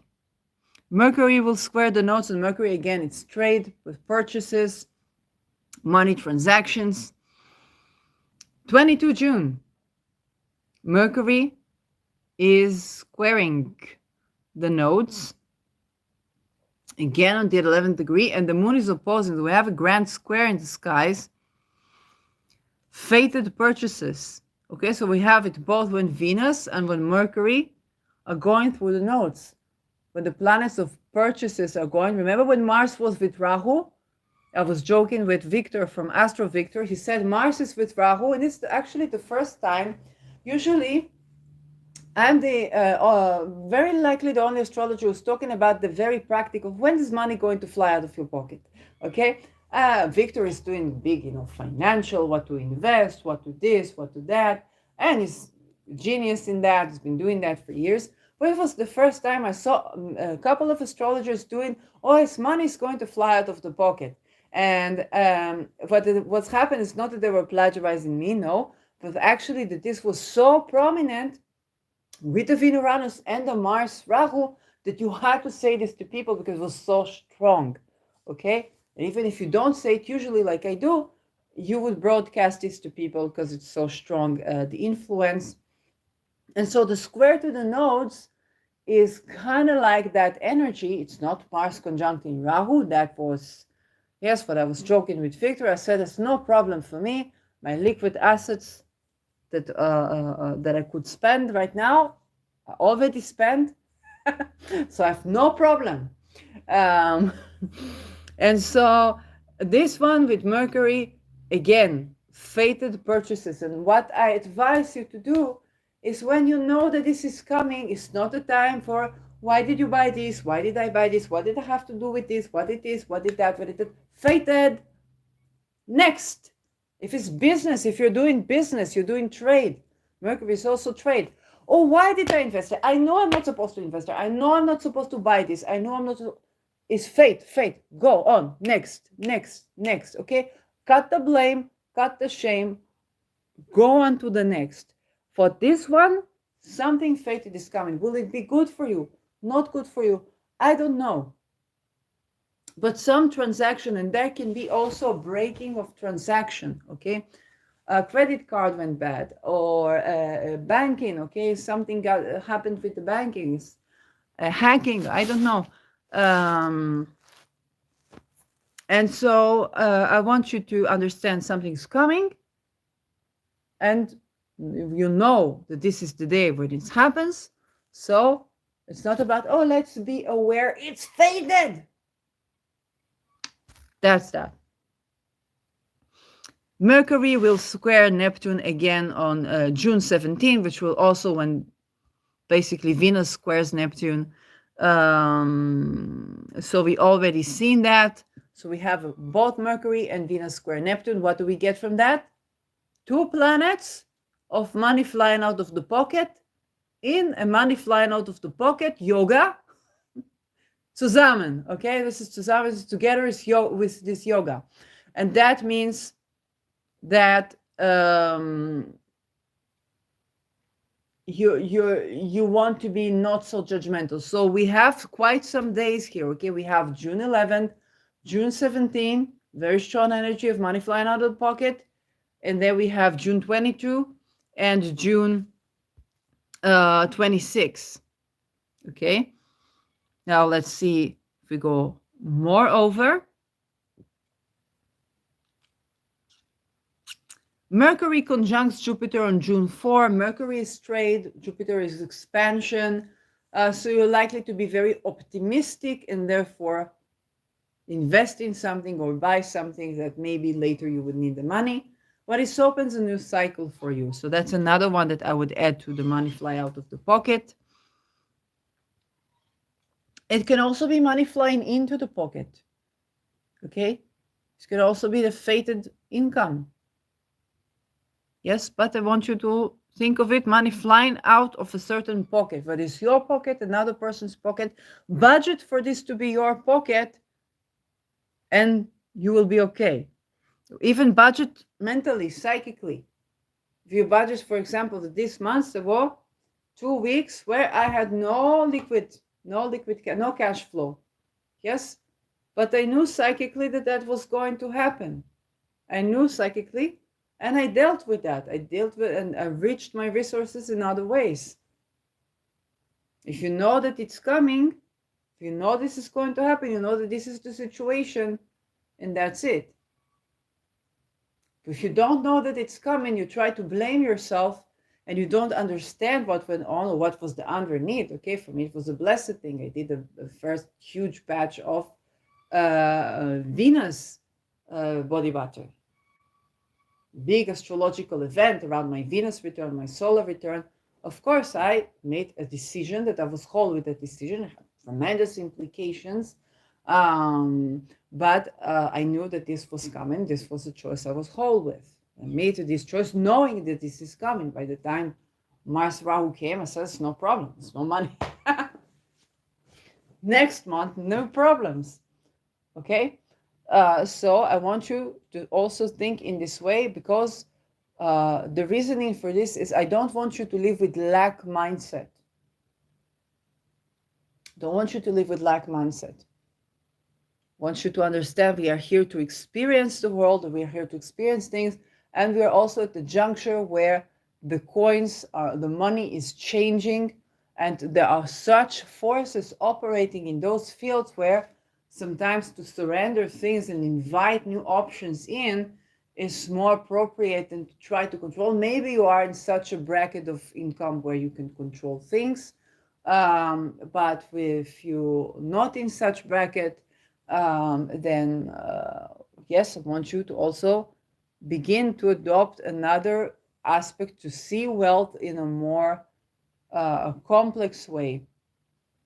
To see wealth, okay? One of the ways in which I saw, if we go back to Chiron on the 22, one of the ways in which I saw wealth, tremendous wealth, I think about, people like Donald Trump or Elon Musk or leaders and so on, other leaders, well, some of them don't get shadow banned, and they love X because finally they have followers and stuff like that, even if from the cult, but at least they're being noticed and they get in achievements.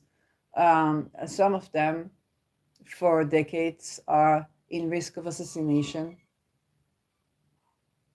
They can't go out of the house without, or they can't do their job without a couple of cops around them. Some of them, like Julian Assange in Belmarsh, so he had funding from Rockefeller, but he got Belmarshed. Some of them so trapped in the pedo cults and the pedo rings. And usually they get there because they were a lot of energy invested in them being there. Some people, it's like maybe this is their nature, but a lot of energy is invested to get people to bifurcate, to want to perpetuate evil. Okay. Sometimes, yes, I'm not claiming I have the answer as to the human nature. Some people like Ronald Bernard bifurcate the other way. Okay, until the children, don't touch the children, and they were ready to go for torture, that just not to touch the children. Some people, no. Some people, they perpetuate what happened to them. And so, wealth became, another thing.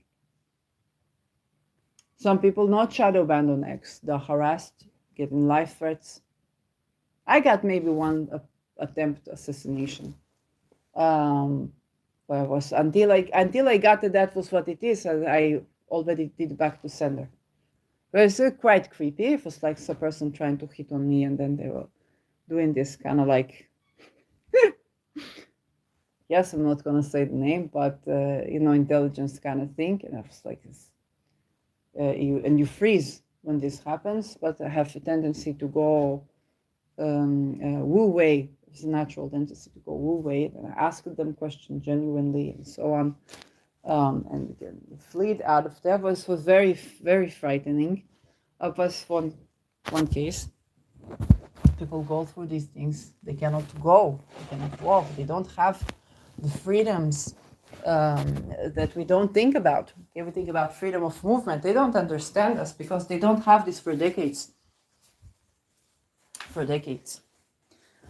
So if you think about, 15-minute city, it's like ghetto, it's like this. It's like some people have ghetto in their office for 2.5 decades. Yeah, we don't think about it. If you think about Tesla, why is Tesla not running on Tesla? Well, if it was, would Elon Musk be alive? He would be assassinated like the rest of them, like Tesla. Okay, and he came from great wealth. Yes, he did the washing, the dishes, and so on. Didn't have the best of childhoods. But would he be assassinated if he did all the things that David Icke asks him to do? Very likely so. Especially if he's with the cult. Okay? So I want you to and this is not about, some people are more unfortunate than you, or it's just like wealth is an intricate concept. We can appreciate the wealth we see in the world, and we understand that what we think we have more resources, somebody has more resources than us. They have some resources that we don't have, but some resources we do have that they absolutely do not have. And some of these resources are freedom, even when we think you're not free enough because not enough money for food, not enough money for that. These people are signed on so that some of them have to perform genocide and democide in order to remain alive. And they were born into this by heritage, by blood. Okay, there are just things that you wouldn't expect that we don't see. And so I want you to begin to think of wealth in a more intricate way, in a more complex way. The money in the pocket right now, the world is changing. So when I say money fly out of the pocket, I mean that, and I want you to understand that this is a certain reality where these transits are happening. And when we think about the economy, let's take a look at the face of our financial behavior, not as a diagnostic of a disease, but as a feature of living in this world, and readjust our expectations from the structure and readjust our innovation to accommodate for the flow, the ebb and flow of things. Okay, when we talked about it with labor, so let's say you're menstruating, solar schedule is less fitting for you because you have your menstruation, you're different along the cycle.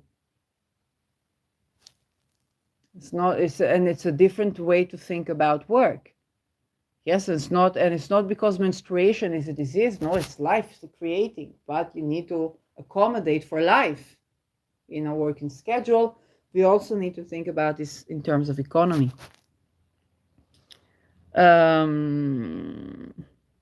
Yes, Saturn is going retrograde on June 19. 29, sorry. Saturn going retrograde June 29. It's going retrograde on 19th degree, which means it's going to spend another saga on the 18th degree. Anything from medical warfare, toxicity, the structure of medical system, and standardization of medical stuff, the shadow banning of naturopaths and stuff like that. Very likely also astrologers is going to play a part in this. I'm dealing with that from another point of view, stands on midheaven, is associated with water expands upon cooling. So I already understand that it's only the beginning of going down the rabbit hole of the midheaven on Saturn, with Saturn going on the 18th degree. And the structure of the use of drugs and medicine and psychiatry and all these things is just going to go deeper. Very likely what I will see here. Saturn is slow moving, so we have a couple of months from that. 29th of June is the end of the month. We're going to feel it to July. We're not going to feel it so much in June. Nodes are 11 degree when it's happened. Moon in Aries. So Moon is not touching it. Saturn is trining Venus and the Mercury. So Saturn rules structures. Something here we have to redo, and we're going to get more information. For example, Saturn rules teeth, hair, skin. So you think about, let's say, your teeth, you try to set appointment with the dentist, doesn't work, and then you learn that what dentist to use is actually harming for your teeth. The material they use, okay, the chemistry they use. You're like, okay, I have to go about this in another way. Saturn goes retrograde. Maybe you find out some holistic way or a natural cream to have instead of your toothpaste. So, okay, I will try to. Okay, some new information is coming up, or you communicate with ancestries. So something along this line of getting more information.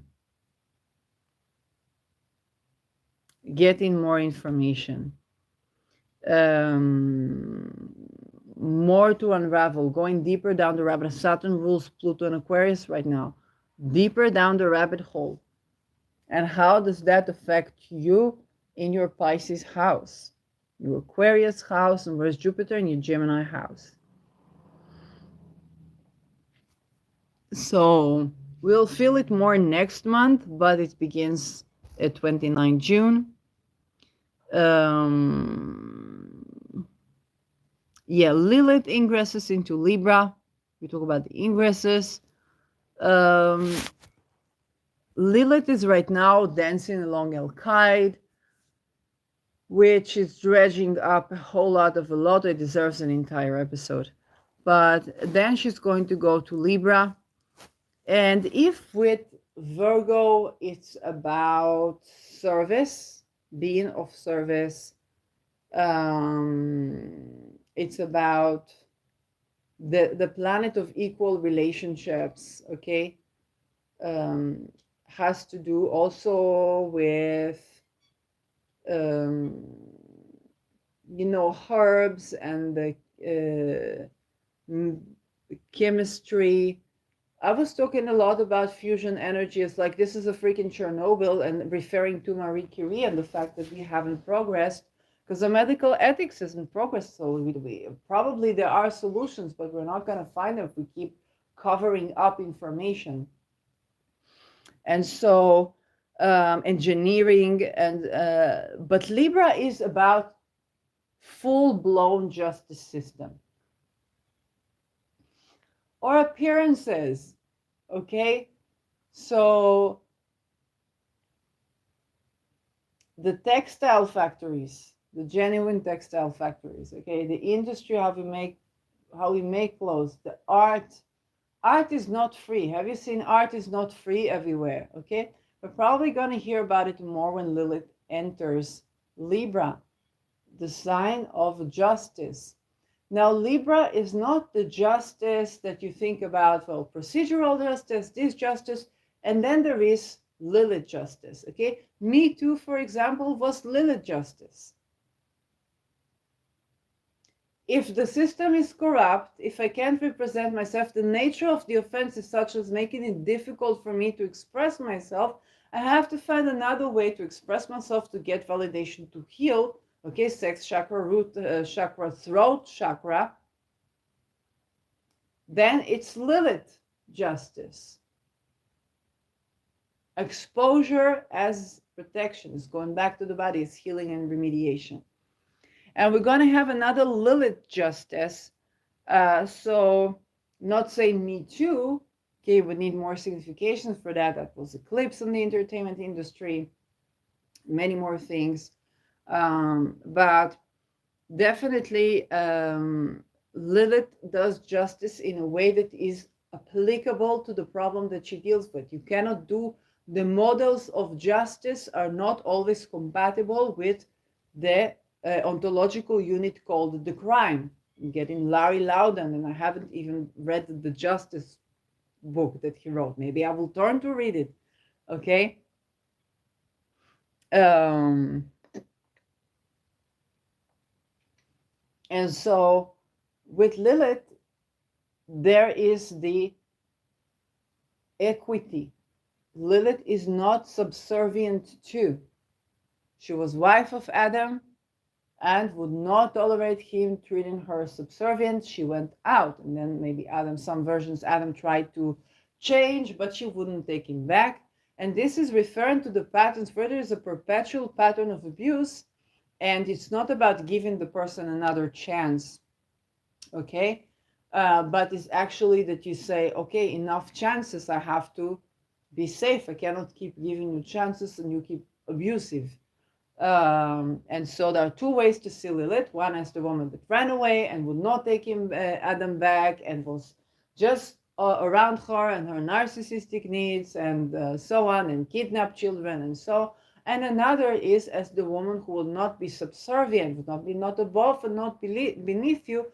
But if you keep in this abusive, controlling pattern, then no, I don't give you a chance. No, I don't come back to you. And you want to take into considerations those patterns where Lilith is gravitating between. Has this been changed?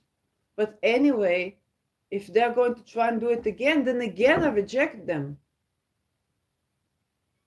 And they'll be feeling continuously rejected.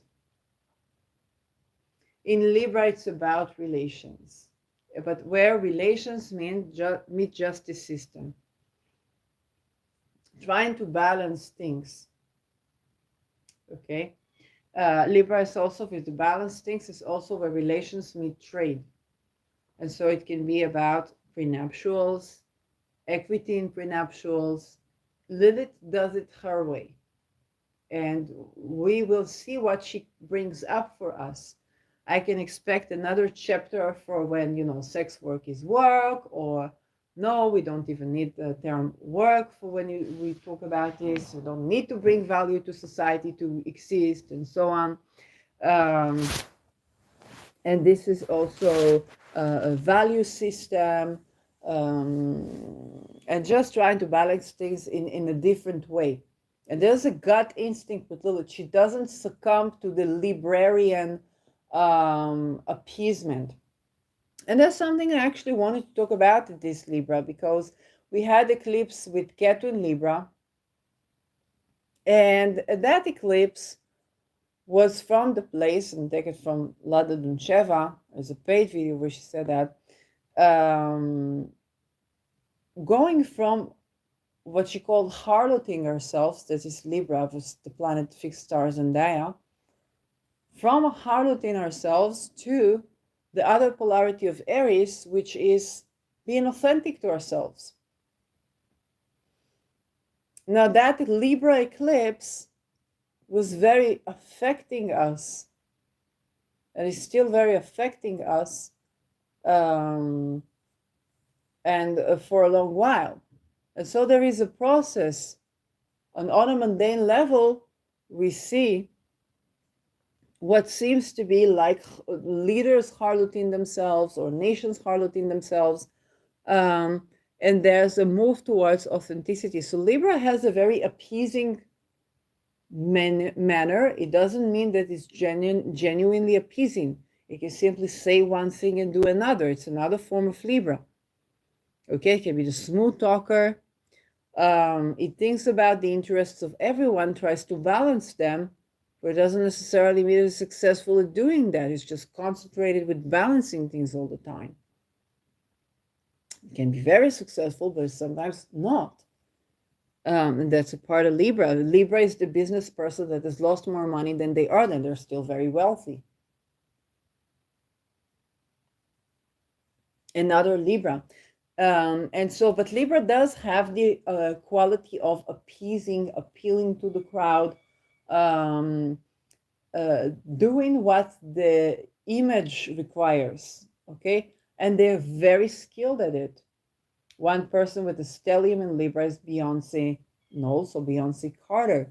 She knows how to predict things and work with the team and choose, pick and choose. Okay, there are very skilled people around her. She knows to pick and choose and say, I put this with that, I put this with that, I apply this, I apply that, and builds basically marketing strategy that was later copied by many things, many people, including political leaders, including fundraisers. Okay, 0 followers, follows no one.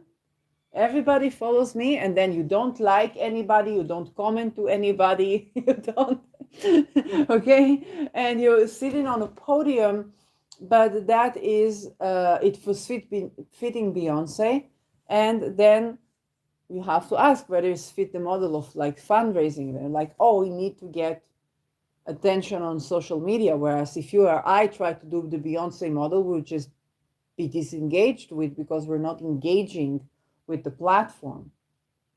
Okay, so you have to be a part of these secret societies to do the Beyonce model. We get that. And so yes, and to quote how I wrote it, I don't say that with judgment to the people, but to they, the DEI, okay, Opus Dei, which is basically the place where they called to cut the funding to, which is the church that goes to Opus Dei, that goes to the Vatican. So you have to be a part of these secret societies for you to be able to do the Beyonce model. Okay. And so for people, if they try to recruit you or do psychically, then you will see some success, but they would require you to do things where you don't do these things. Yes, back to shadow ban. So, and this is also important to talk about. Lilith in Libra has her own way of balances. She's going to find a breakthrough. And that's the beautiful thing about Lilith. She will find her own way of doing justice. This is what this ingress is about to be bringing, and is going to bring a provocational quality simply by Lilith being Lilith. She will not be subservient, and it's going to push through from harloting ourselves. Okay, like maybe me recording this podcast on YouTube is harloting myself, because I try to look for platforms. I don't find platforms. Maybe Lilith will have a solution for that. And so this is where we go and push through from the comfort zone of Zendaya. Okay, that was forced to deal with a certain situation. Then we push through authenticity, and we stop appeasing people. We start being more authentic to ourselves, even if we are disliked, if we shadow ban, lose fans, whatever. Lilith will oppose Neptune on June 28th. She's already pretty much opposing Neptune throughout the entire month. It's nothing new. Ingresses: Mars enters Taurus June 9, Venus enters Cancer June 17, Mercury enters Gemini June 3rd, and then Cancer June 17th. So Mercury will not be spending much time in its home sign, and it will be squaring Saturn, so we don't have kind of like an Aldebaran talisman, and that's important to mention.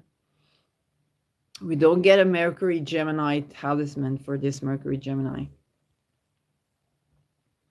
As for magical elections, if there aren't any lunar stuff, like lunar mentions, I don't necessarily see here anything. Why this? Okay, there is Venus in Cancer. And Venus in Cancer is going to be squaring Neptune, and then squaring and before that squaring Lilith. She does sextile Mars June 29th.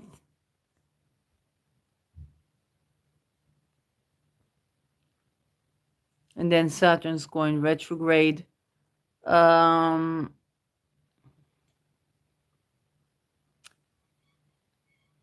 Yeah, I mean, you might want here, Moon is going through the 11th, okay, but yeah, she squares the nodes when she does that. I wouldn't engrave in stone Venus squaring the nodes, especially not when it's money flying out of the pocket energy. So, but that says the person that engraved Venus Moon in Taurus in 10 degree when money was flying out of the pocket just to make the talisman. So I don't know. So you try, you see. But yes, it's not something that I would engrave into stone. And before that, what she's doing, well, she will be sextiling.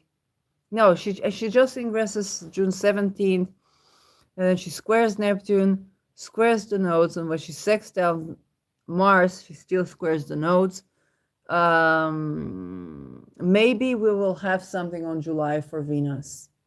Okay, right now I don't see Venus Cancer happening, so we might have something for the lunar mentions, which I haven't checked.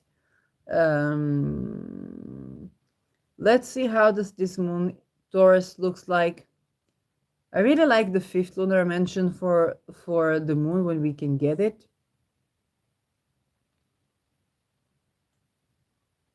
So Moon Taurus begins with square in Pluto,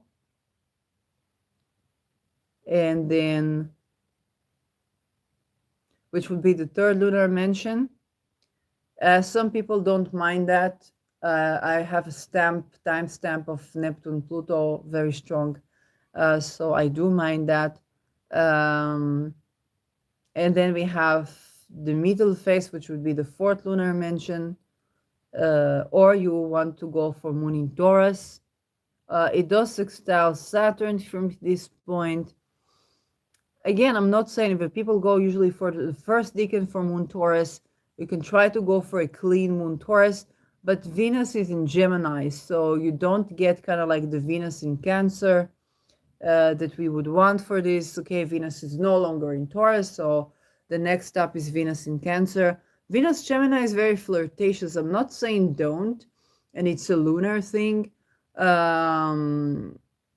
And then, you know, we have Moon Uranus, and then we are already in the 5th lunar mention. So if you didn't get to do the Moon, Jupiter, Venus, Algol, Kabil 5th lunar mention thingy, I went into a store with a sticker of that on my credit card today, and the entire electricity just went out for a second because Algol was in it, and then went back up again.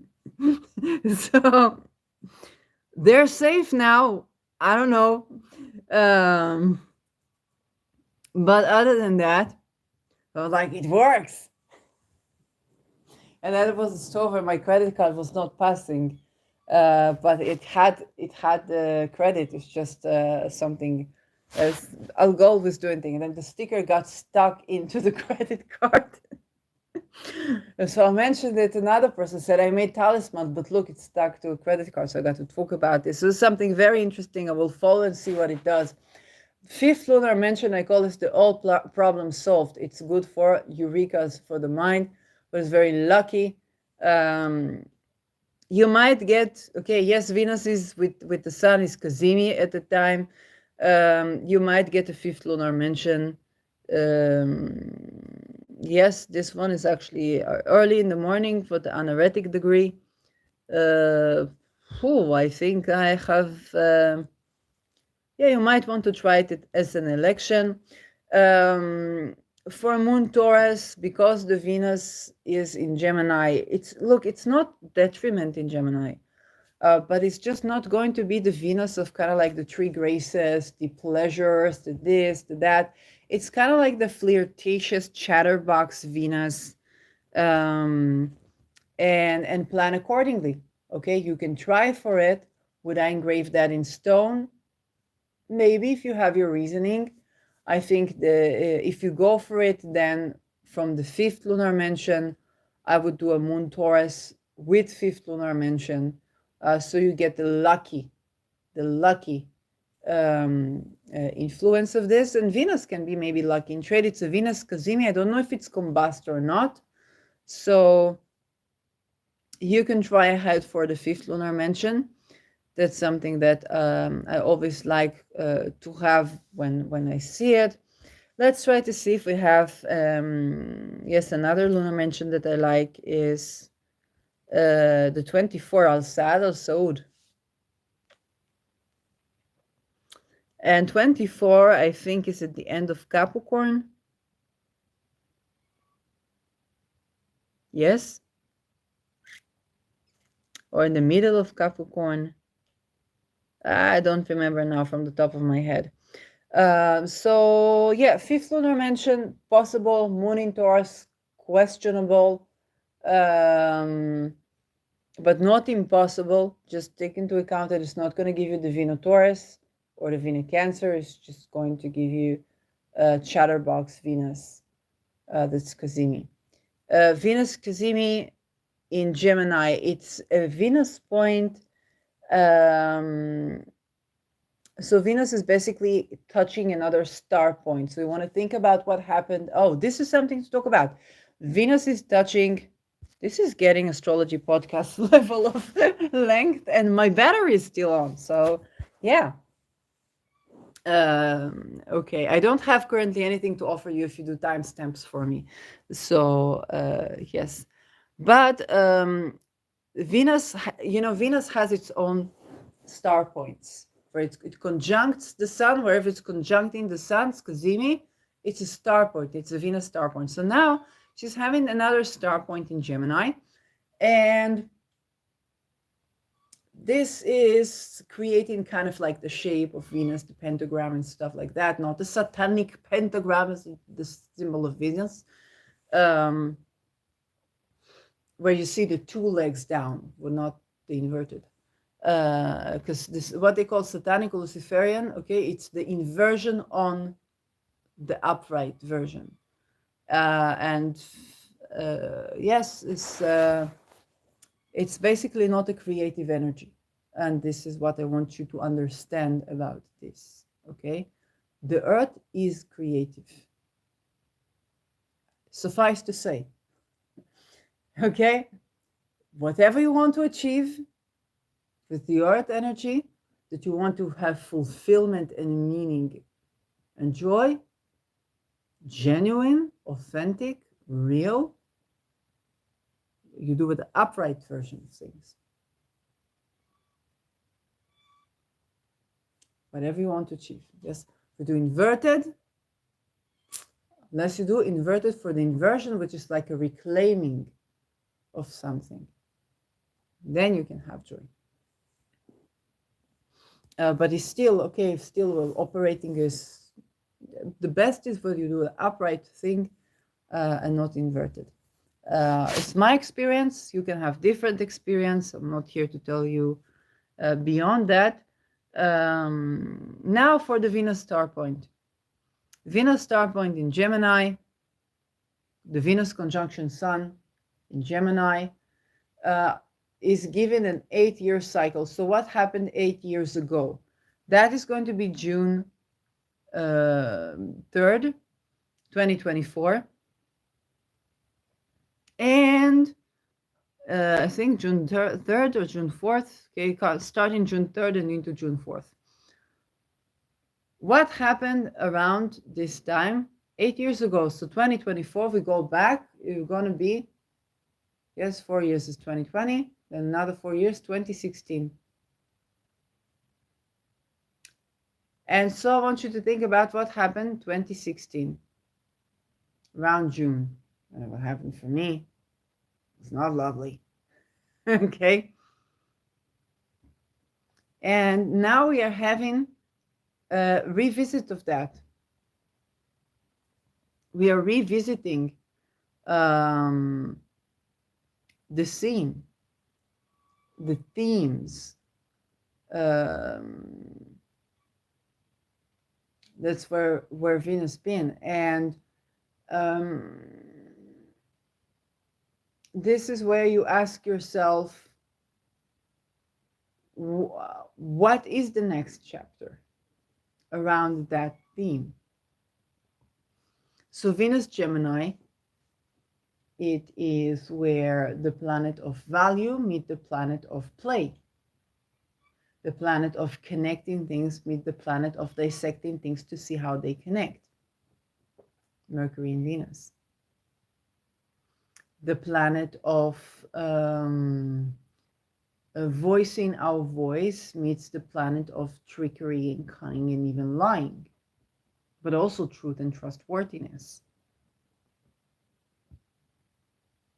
Okay? Yeah, Baba. This is all happening in an appliance square to an 18-degree Saturn. So I want you to go back to 2016, basically, and this is also happening around the full moon. No, it's not the full moon. I want you to go back to 2016, and I want you to revisit that point. It's not such an easy point here in Gemini. Okay, I tell you that. Gemini is light-hearted, but here, if you don't have like a Chiron in Gemini, there is the conflict around the dual sign of Gemini and the sign that wants safety in connection, that's Venus. So if you talk about Venus as ruling Libra, as ruling the sign of appeasing everyone to try and reach balance in Taurus, she's present in her sensuality in order to basically experience life, experience the connection. In Gemini, words, the duality of words play, you think about the fun that children have and the desire for Venus for safe connection and the many intricacies around that. So Venus wants communication to be safe and connect things, while Gemini is flirtatious, is wanting communication to be fun.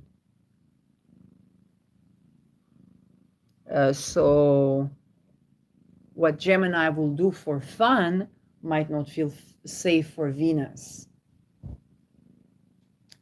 Venus is purchases and assets. Mercury is trickery. So it's kind of like, imagine trying to, sell an artwork that you worked very hard on, and then you go into a gallery and somebody tries to bargain you for the price of your artwork. And not in a dignified way. Because they're trying to have, they come with the logic of the market, where Venus comes with the logic of relation. And but it's not an easy, but it's also important to understand, if you want to sell your artwork, there is things about sales that you need to understand. Um, if you want to, I don't know, flirt with the Gemini, you have to understand how they see communication, okay, how they adapt themselves to you, and they enjoy this fun interaction that doesn't necessarily lead anywhere. It's important to know, right? Doesn't mean that they don't want, but they would want to just flow into something and choose you again and choose you again. It's a different type of energy, um, for what Venus is seeking necessarily, but it can be very compatible with will and consent on one way. On the other hand, it can be very incompatible. Okay, for Gemini sees something as either business or fun or trade or exchange of energy. Okay, you do this, I do that, and sometimes they play with it, this and that, it's not always fair. um, Venus is about intimacy, it's about opening up, it's about bringing something together, it's about the win-win. Okay, but this is where they can connect, because Mercury is also about being trustworthy and informed of trickery, while Venus is about having a safe relation. So this is where something can actually grow here unexpectedly, okay, in a roundabout way, in a playful way as well. They can also be trustworthy. Mercury, for example, can dissect the needs for intimacy. Okay, what does this encounter mean for you? Yeah, when I was doing workshops with the sex positive, industry, then or sex positive workshops, then a lot of the thing would be around communication. So what people think is touch. Okay, so you like this, what do you like, what does this sexual encounter mean for you, what you do, what you do, you enjoy it because you enjoy it for yourself, to enjoy it as providing me pleasure. Okay, to understand the communication around the sexual encounter. Okay, this is the Mercury if it meets in the Venus. Okay, what is your commitment style? What do you see? What do you look for in relationships? Those are all things that are nice and fluffy, but there also can be points where if Gemini matures a little bit and develops a little bit of patience, it can take Venus to a place where she was just full of expectation for something from her own vantage point, whereas Mercury is dissecting that and can get her to understand her own nature better. It's not like a Scorpio depth, but it's also the beauty where it doesn't need to be. Okay, for what do you expect? You're dating for, you want partner, you want one-time sex, you want a friend with benefit. Okay, what you dating for? What do you do for fun? But it's the problem that you have to understand this Mercury. Okay, if they ask you a question, they have a code name, they're informed, they're social, and you don't always understand what does this code name say. Okay, somebody asks you what you do for fun, for like I paint, like no, I mean for fun. Okay, and you have to get the jargon. So this is where we have both revelations but also misunderstandings, and Gemini is so adaptable that it can easily get out of the truth for you. So it's the side of Groucho Marx. If you don't like my opinions, I have other opinions, which the cult masters. And this is how they create coalitions sometimes. It's fascinating, but don't expect them to follow through. It's just the game. It's what you need for someone to win elections. Um, it's business. So it's showtime. So that is a lot of why, the Gemini politics for United States. They had a lot of Gemini.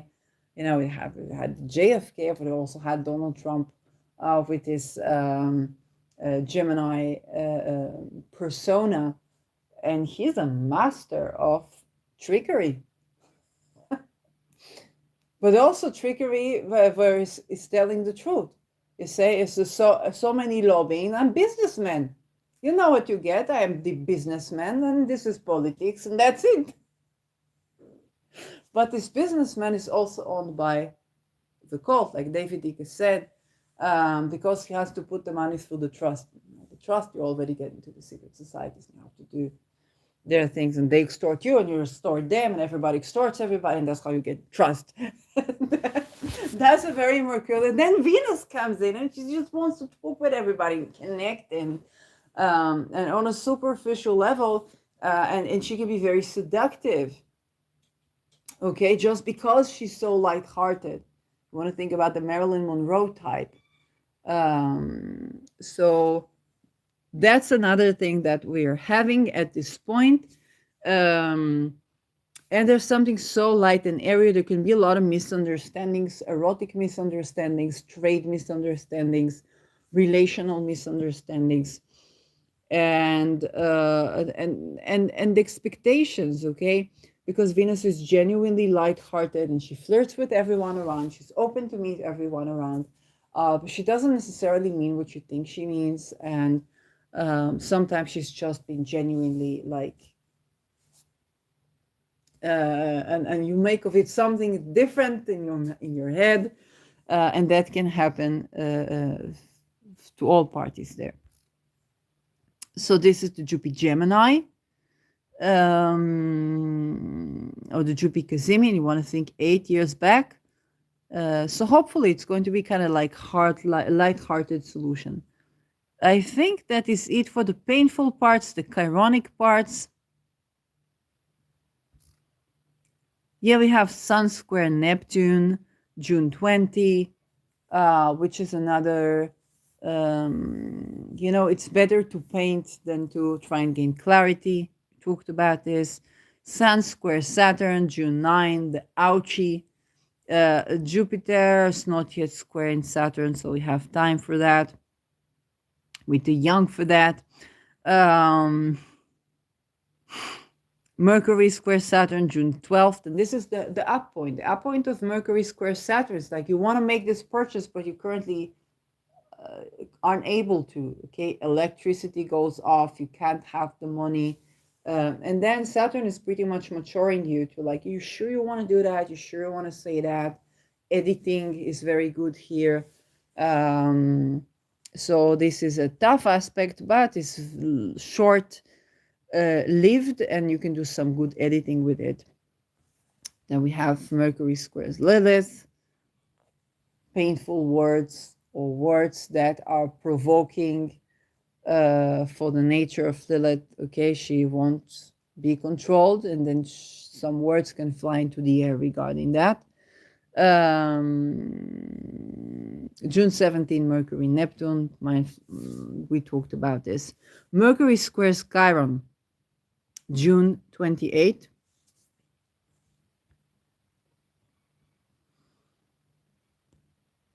And this is an ouchie point. Mercury is words, Chiron is wounds, around identity in Aries. So this is where words can fly out of the mouth. Okay, just there's the money flying out of the pocket, and there's words flying out of the mouth. And then and this is Mercury in Cancer, so it's very emotional. And it just says things, when you kind of want to say something and you say things in the wrong way, and it rubs someone in the wrong way. That's pretty much what we're talking about here. And that, if you know that that's coming, it will still has the potential to be painful. But this Mercury would also square Aries at this time. So that's a little bit of an ouchie. Don't make important relationship talks on this day if you can avoid this. It's June 28.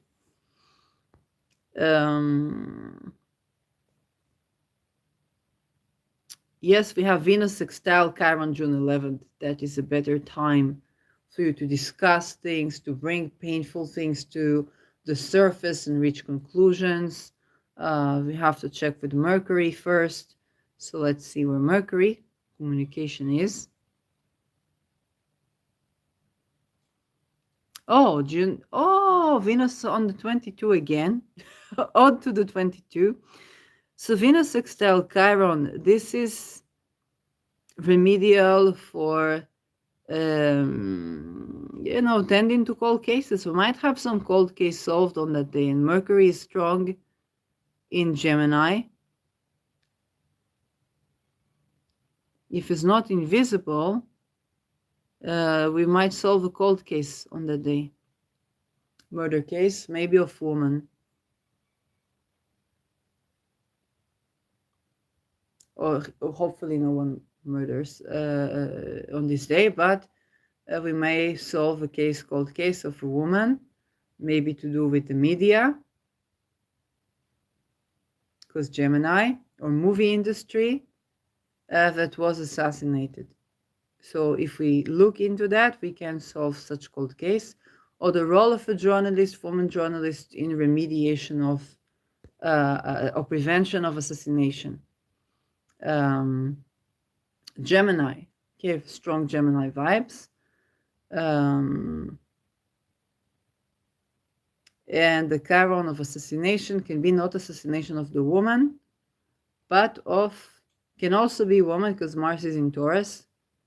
Woman journalist, or woman, some military journalist, war journalist, okay, if the war, maybe many journalists were assassinated in the Israel-Palestine conflict. We can hear about this or commemorate them. That is on a mundane level.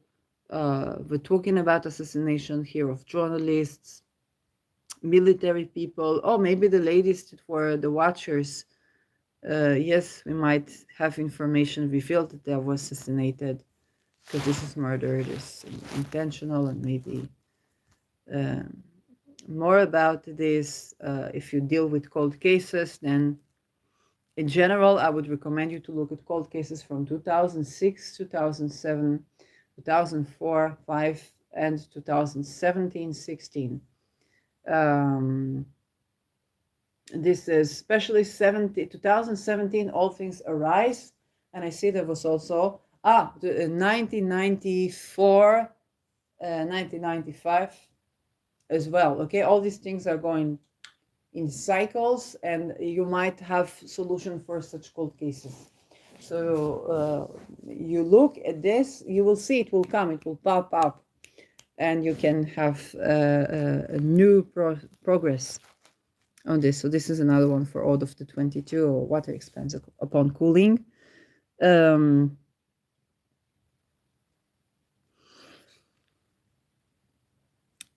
One thing, yes, I think I was addressing this. I'm looking at the decentralized system and open source system for security, and the competence of open source security. One of the cases I was looking at was the case for Geert Wilders in Netherlands, right-wing leader. Very interesting character. And there was a woman journalist that she was practically stalking him, but not in a malefic way. She was doing ethical hacking. So she was hacking into this, and she got to connect with him and had basically access to him. And she was hack-proofing the security that he has around him, because he is under death threats for like 2.5 decades. And so she basically forced the police to do the job correctly. It's not usually done. So I guess they were already allowing for his death. And for some of the figures, this was a woman journalist, and she bulletproofed a bit more the security around him, so he stays alive. So that was how in open source, where you have a journalist, where you have, and she, of course, she had to be able to whistleblow. If it was Boeing, he would not be with us.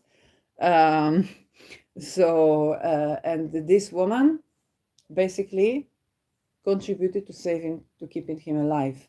And this is open source. Okay, she volunteered to do this. She was not hired to do this by him. And if it's not by the law enforcement or the patriarchy, which basically also I told him this, like, hey, this is this op day, they are funding these ayatollahs that you see from there, and they are behind this, and they practice expendable children, people, and leaders. So you see again another open source, this time from astrologer, that is interfering, and not the actual forces, for like the police forces or the military forces. Not that they don't do the job, is that even when they do the job, it's not suffice. And when you have open source, then you open this for people to bulletproof the security in a way that you could not get with the law enforcement. And this is where I take this model of digital security, Israeli, Mercury, Mercury Aldebaran in Gemini. Okay, even if I don't want to make a high-tech contribution, and I take the models that we know from like Linux and open code systems, that they are safer than, let's say, Windows and hack proofing, because people work on them all the time and they can catch something going here, something going there. So I was testing that as assassination prevention, or model for assassination prevention. But we have to allow for whistleblowers, and then you get two birds, because I'm also in favor of whistleblowers not being assassinated. And when leaders understand that what keeps them alive is not the police people around them, but is that journalist, is that astrologer, is that civilian, is that person that is bulletproofing the security that they get, then whistleblowers have to be allowed, because this, if not, then we will not be able to whistleblow to the person of what is going on, because we'd be assassinated, and then he would be assassinated as well. So you could say the Israeli mind or the Dutch mind, both are appropriate. And this Venus sextile Chiron is going to be a lot about this, especially for Gemini, technology, trickery, cunningness, and the assassination prevention. So we're going to discuss assassination prevention and solve cold cases as well. Definitely I'm planning for a safer what expense upon cooling episode. And with this I'll end, because I could go on forever. There's a big month in June. I still need to process kind of like my own episode. And it's time to upload this before I run out of battery. So that was it was Chris Brennan length episode. And still not covered everything. So I hope you have enjoyed watching this. And yes, the comment section is open for you, so you can use it and say hi. If you're doing it positively, I will not smack you. If it's frightening to interact because you're afraid like to get death threats because you heard what the whistleblower says on YouTube, then it's okay. I understand, you don't have to do anything. But it would be nice to, I don't know, have good engagement. So I'll see you in the next episode. Bye-bye.